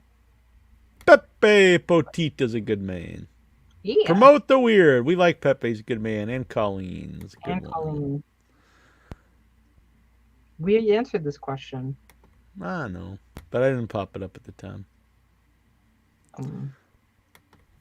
Promote the weird. It's like, it's Wednesday Addams, correct? Being weird and strange. I believe from the Addams Family movie. I think. I still never watched Wednesday, the show. I haven't either. I've heard conflicting things. Some people hate it, some people love it. But I don't know. It looked good to me. It's Tim Burton, right? No, I don't think so. It's not. Is it? I There don't was think going it to be a Tim Burton one, wasn't there? With the Louise. Yeah, he's in this, but I don't think it was Tim Burton. Oh, Was maybe it? not. My brother Troy said that the only thing he didn't like about it, actually, and he was excited for him playing Luis Guzman playing, but he didn't like the adult characters. He just said they weren't really written very well. Oh, that's unfortunate. 4 out of 8 episodes are directed by Tim Burton. Oh, He is okay. the Yeah, I'm sorry. executive producer. Yeah, I'm not surprised. Oh yeah, and Jenna Ortega, she plays Wednesday. Yeah, I need to watch it someday. There's a lot of stuff out there to watch. I'm scared. What? There is a lot of stuff. There's so much stuff that my brain can't handle it, and I just watch old things. I try to watch a lot of new stuff. I go to the movies. I didn't go to the movies last week because there was nothing out I wanted to see. Famous Monsters Festival. I want to mention this. It's coming to. Frank's gonna be at. Who? Frank? Is that the Frank one? I'm not sure. Famous. Okay, continue. I'm sorry. I thought this was a promotion for Frank. Oh no, Frank Farrell. No, Yeah. he's at a cool one too. Though this is the first Famous Monsters Festival. So it's the old magazine, Famous Monsters Filmland, and it's coming Friday the 13th, which is in October this year. Which we have to remember, do something so cool on Where the is show. I this? think. Where It's does at Valley Forge Casino Resort in King of Prussia, Pennsylvania. that is a very grand sounding place. I know the King of Prussia sounds like it would be like in Europe somewhere, but And a fort.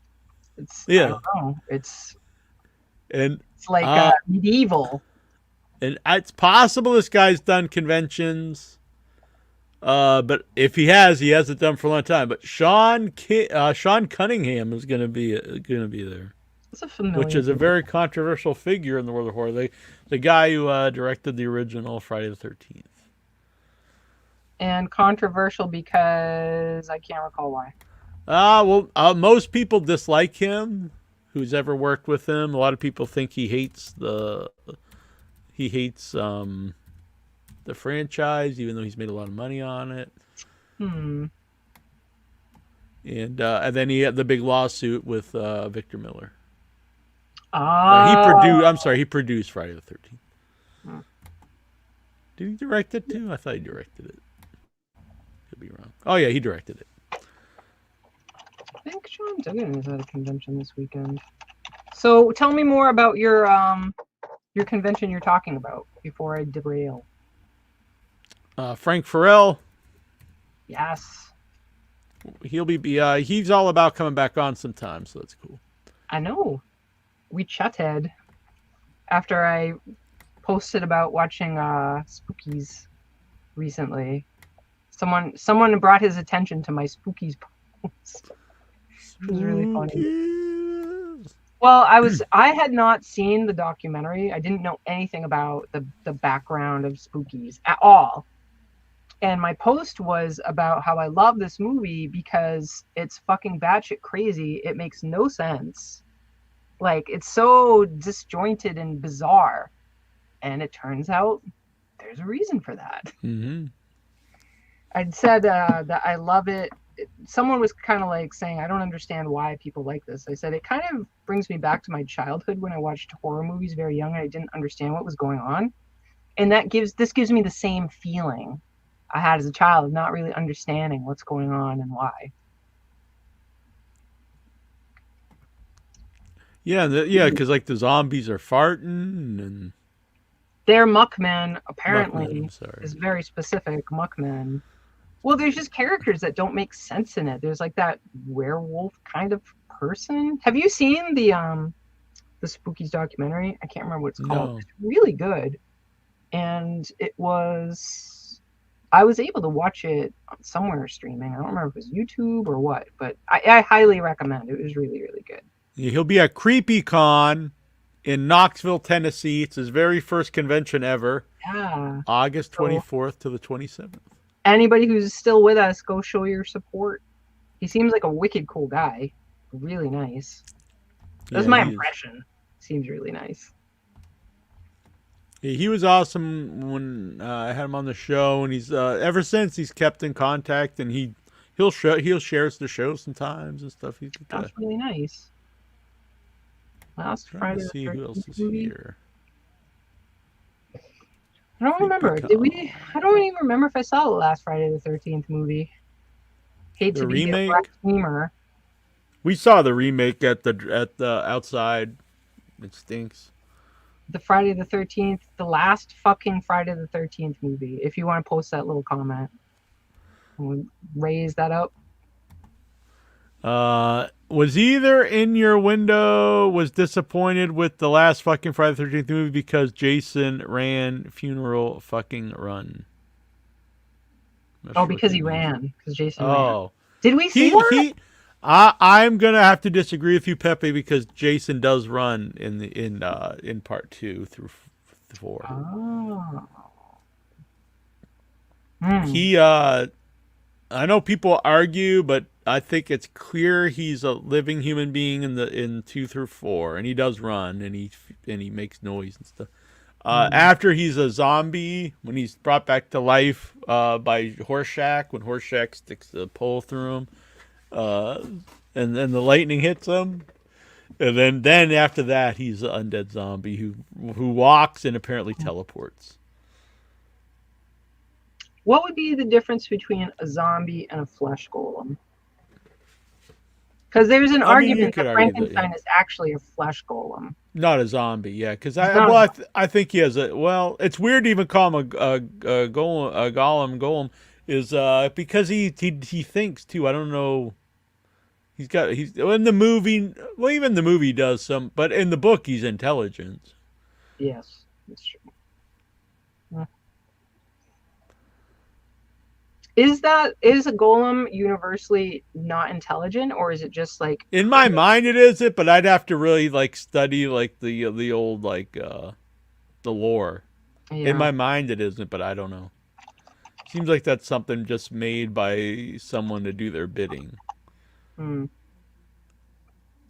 But I could be wrong. A lot of my knowledge off it is based off Dungeons and Dragons. Yes, well.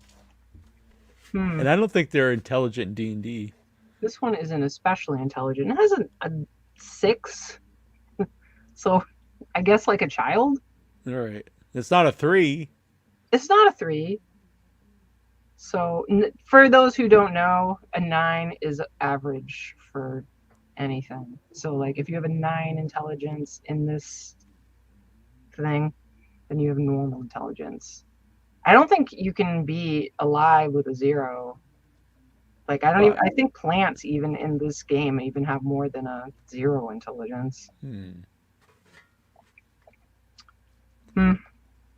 Would in the movie, well, I don't know. Yeah, Frankenstein is super intelligent in the book, right? Yeah. Yeah. He's reading novels and stuff. Yeah. Well, maybe just like the play. Play's amazing. Oh, the one that was the 2-man show? Mm-hmm. That was really good. I saw both of them. And it was some darkness. One of them did a much darker one, but I can't remember which did the much darker one. You know what I'm talking about. Yeah, because I've seen them both too. It's cool if people don't know that they let me get the actors, but they it's Doctor Who and Benedict Cumberbatch. Yeah. And honestly, I probably shouldn't even call him Doctor Who anymore. Now it's like it's Doctor Strange. Yeah. Was he Doctor Who? He was Sherlock. Wasn't he Doctor Who? Oh, Sherlock Holmes. I've never watched either one. You're pretty great Doctor Who, but the Sherlock Holmes was pretty good, and I don't know. I got over it. National Theater Live Frankenstein. Yeah. So it's him and Johnny Lee Miller, and they switch roles. Yeah. So sometimes it's Johnny Lee Miller as the doctor, and sometimes it's him as the monster. Well, it's 2 different performances, so it's not like a sometimes like they switch off and on in the same performance. They have 2 different performances, and they switch entirely their characters. So Benedict Cumberbatch in one version is the monster, and then the other one is Dr. Frankenstein. It's fascinating. It's really cool to see the same production company, the same everything, but to see how these 2 actors can embody these 2 characters. So it's the same lines and everything, but different take on them. Jason goes. I loved it. It's I'm a big Frankenstein fan. I think it's one of the best versions of Frankenstein. Yeah. It's not. They put it free 1 year on YouTube just for a week. I think it was during COVID because it's normally, excuse me, just at theaters, and it's a play that's been recorded, and every Halloween they showed at some theater. So I really recommend if you ever get a chance to go see it. Danny Boyle directed it. Really? Mm-hmm. Is he really? It's awesome. Boyle? The ending's like super dark and great. It is super dark. He's not related to Peter Boyle, is he? I don't think so. That would be I'm weird. a big fan of if Peter Boyle too. Peter Boyle was Frankenstein. That's true. He was young Frankenstein. Frankenstein's a monster. Yeah, that's true. I know. I shouldn't say that as a Frankenstein fan. People get Yeah. pissed. Deal. Larry Fessenden's also a big Frankenstein. You should see Larry Fessenden's Modern Frankenstein. That was good. I will definitely see it. Is it like serious or not Yeah, serious? no, it's a serious movie. Oh, what is it called? I saw it as well at It's not called Frankenstein. Let me grab Peter it real Boyle's quick. children include Lucy and Amy. Wow. Yeah, Danny Boyle's Depraved. Oh. So I would recommend that. I like it. I mean, it's low budget long- indie movie. It's good. Oh, what's that? I'm just saying, Depraved's a low budget indie movie. That's awesome. Cool. Depraved. That sounds really familiar too. I wonder if I've seen it. Ow! I saw it at Buffalo Dreams Fantastic Film Festival. Very cool. Very cool. He's intelligent in it as well. How long ago do you think Peter Boyle passed? It's been probably quite a while, I guess. If you were going to guess, what would you say? 20 years ago. Very close. 2006.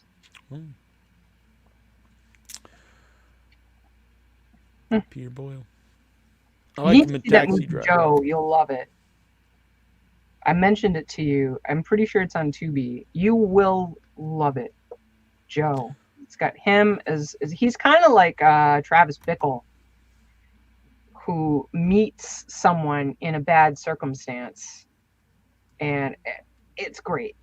There's no way you won't love it. I'd be stunned and amazed if you don't. It's from 1970. It is I'll have of to that check it. era. I will have to check this out. Joe. I'm a big fan. And obviously, I love Young Frankenstein, but he's a really great actor, outside of that role. So Oh yeah. I think some people, just kind of think of, if they think of him at all, they just think of him as a Young Frankenstein. Mm.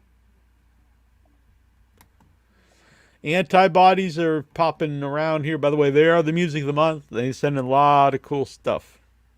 Everyone does who is the music of the month. Yeah, you guys should definitely, anybody that's listening, we try to help promote independent bands. They're usually horror or somehow relevant to creepy darkness.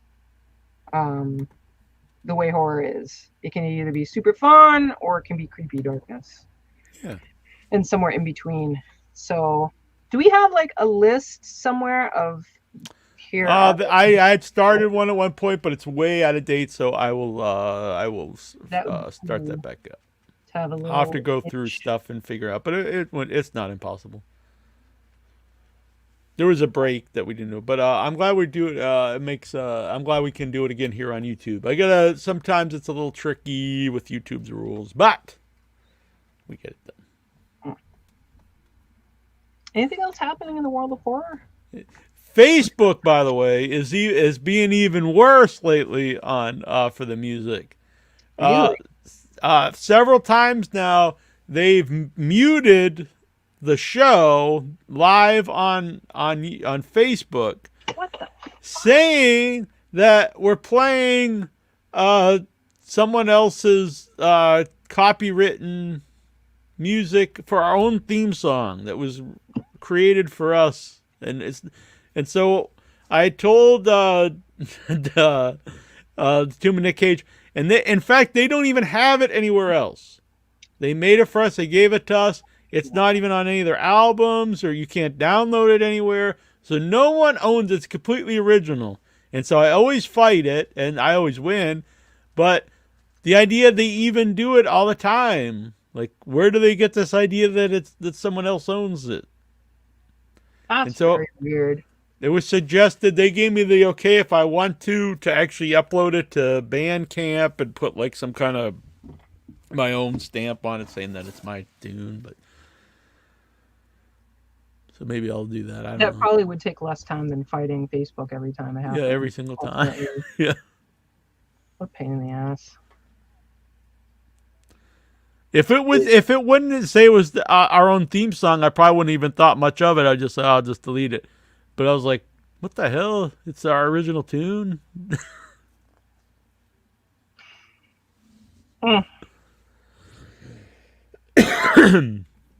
Pepe Potit. He's a good man. I like that guy. All right. Anything else? Next week, John Dugan returns. Yes, exciting. I haven't talked to John. Talked. I don't know. Probably since last Rock and Shock on the planet. Yeah, I think. Yeah, that's crazy. I think. Yeah. It's very crazy. Miss that guy. He's such a nut. He's been through a lot, that dude, and he's still being John. Yeah, and today is his wife's birthday. Is it? He just popped up on my Facebook. So happy birthday! Cool.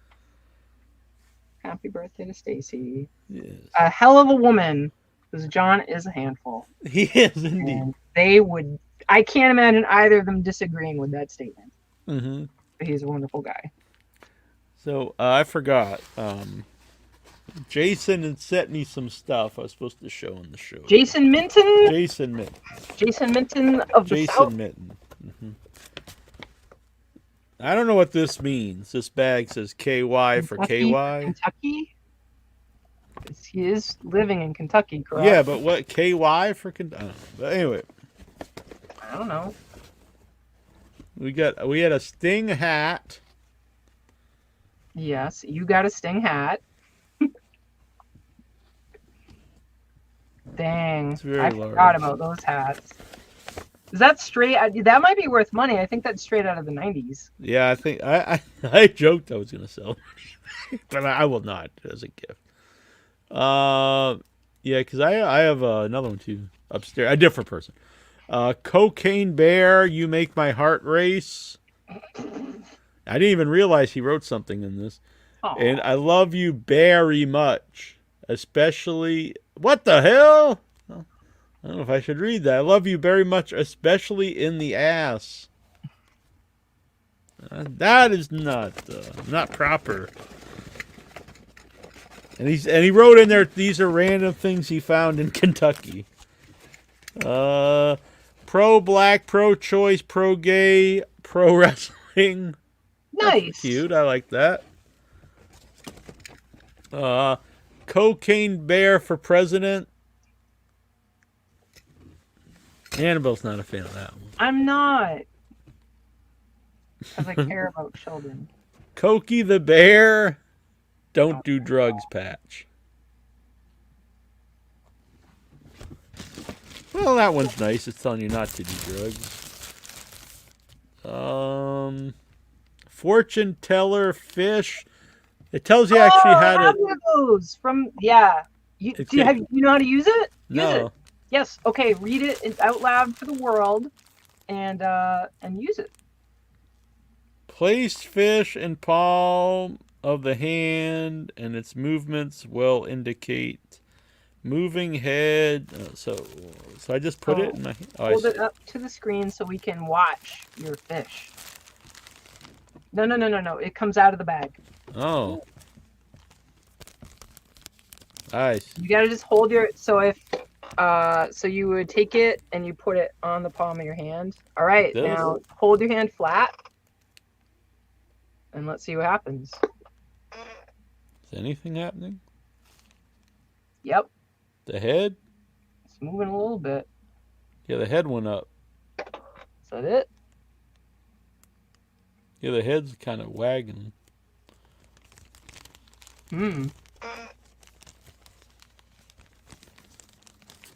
Yeah, it's pretty flat. Moving head means jealousy. Moving head and tail. Is the tail also moving? No. That thing is barely moving. Yeah. Motionless. That's probably more what it is. I'm dead? I guess I'm just dead. I don't know. Zombie Neil. Zombie Jones over. Just roll up, which I don't remember what roll up means. But it would just curl up entirely. Really? Yeah. Oh, yeah, curl up. That means you're very passionate. I'm just fucking dead. I don't give a fuck. What the hell? I should have made this before the show. Satanic tea. Ooh. And it's What flavor? devil's blood. Oh, goodness. I want to drink the blood of the innocent. Oh, I drink the blood of the innocent. You sound like Dr. Claw.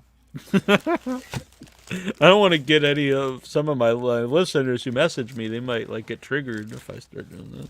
What? Oh. They'd be like, see, I told you he worships Moloch.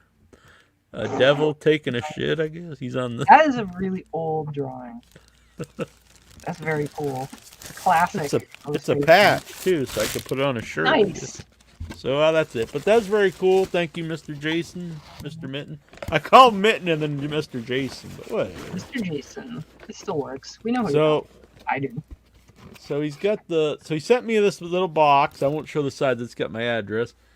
It says... Are you going to show his address? No. It says to Master Jones. I do like that. People want to call me Master Jones. Things I found in Kentucky... Exploring Kentucky. Without your head. Now, he put this on the box, too, so the mailman could see all this. My mailwoman, actually. Withoutyourhead.com. Join the Facebook group. That's very cool. I'm going to save that one for last. Did I do everything? Oh, what's this one say? I see your address. Oh, I don't mind if people see mine, as long as they don't see his. So anyway, this is the bottom, like you. I do not condone such things. Now, what the hell did my mail person think when they're delivering this? Depends on the mail person. Maybe they won't understand it, and maybe they will. And what does it mean either way? They either get it or they don't. Right. You get it. They're gonna get it. Whoa. Boom. I don't know. No, I do this sometimes at the opening of my wrestling show. I start shadow boxing the camera, and one week I punched the camera, and I felt like a total idiot. But but it was fun, and it didn't break. All right. Anything else, or I'm just being an idiot at this point. That's usually the best time, being idiots. I wish we became idiots sooner in the show. Yeah. Kentucky needs lube, apparently. Well, the KY for KY. That's what I was referencing. It was KY. Yeah. That's kind of strange. Yeah. Then he's calling me a bottom. What the hell does this all mean? Do all of these actually fit together in some kind of puzzle? Jason is one for... I think he just hasn't seen me for a while. He's getting all horned up. Not like... Yeah, I meant that in like, not like in it's... If he misses me, he's all horned up to be in my presence. Right. Are you feeling like you are going to have clarifying words that come to this situation? No. Okay. It's like a metaphor is what I'm trying to say. I think I've never gotten a card that sweet. Well, I'll send you one. I can't just send her the card. It says my name. But. Is she talking about the bear or the inside of the card? No, that's very true. It's very true. I don't recommend you send that to people. I'd say you're versatile, Neil. Thank you. I'm not sure who said that. Excuse me. I hope I'm not catching a cold or something. We don't want to put a damper on. There have been a lot of sickness. I was sick last week.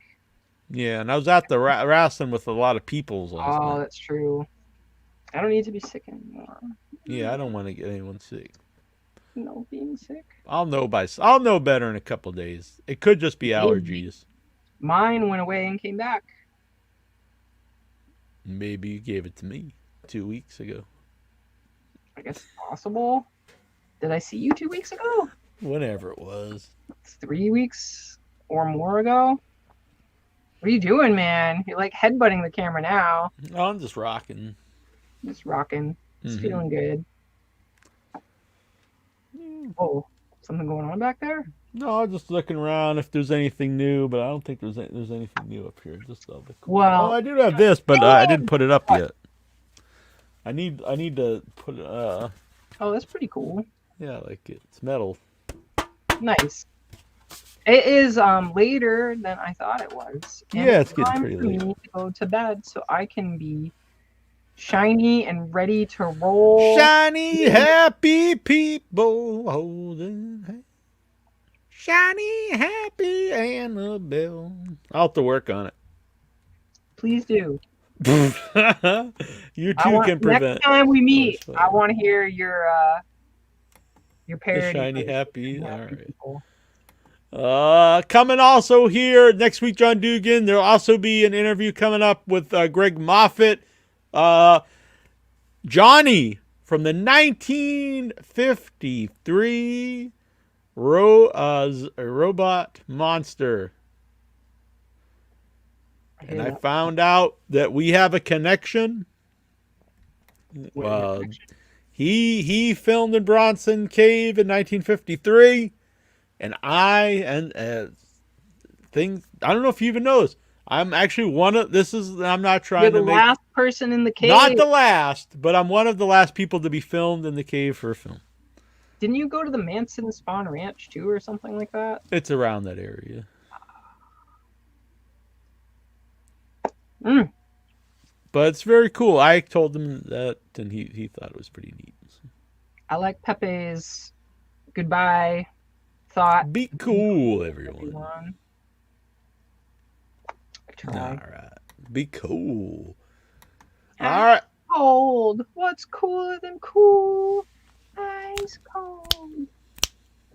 Remember those jokes you used to say, what's grosser than gross? And then you'd say Those something were else. gross. My cousin told those, and they were disgusting. I do remember them, and I'd say, please stop. I was little. I pulled this shit. shirt out. I hadn't worn it for years, and I happened to find it in my old Nice. stuff. It's really nice. Quite high quality looking. Yeah, this one's made by Amazon. They do make nice stuff, but Oh. created by Troy drew the pen and ink, and I made the module stuff. And so I believe this is actually the first one we did. We did a whole series of them. This was the first one. What is that creature? The Rust Monster. Is it? Oh, nice. Very nice.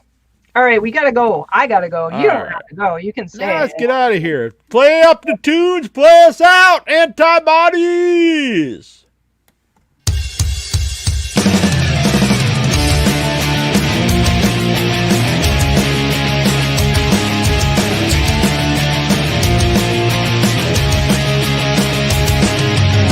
A vacation would be good, an abandoned cabin in the woods.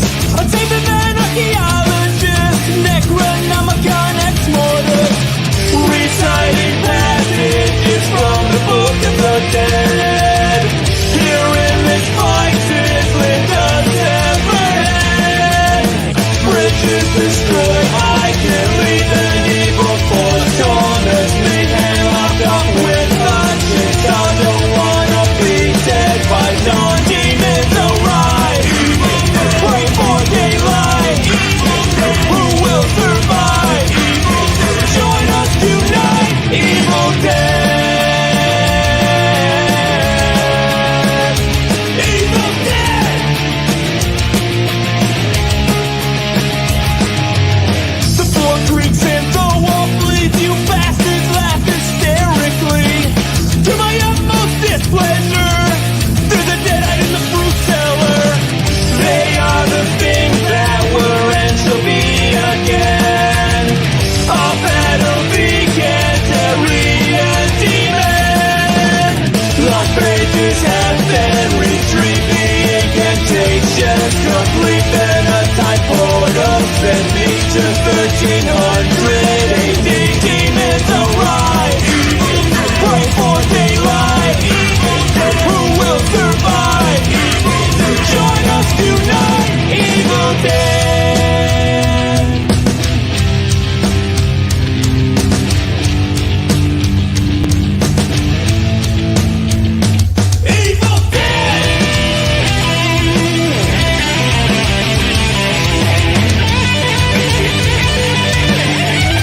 business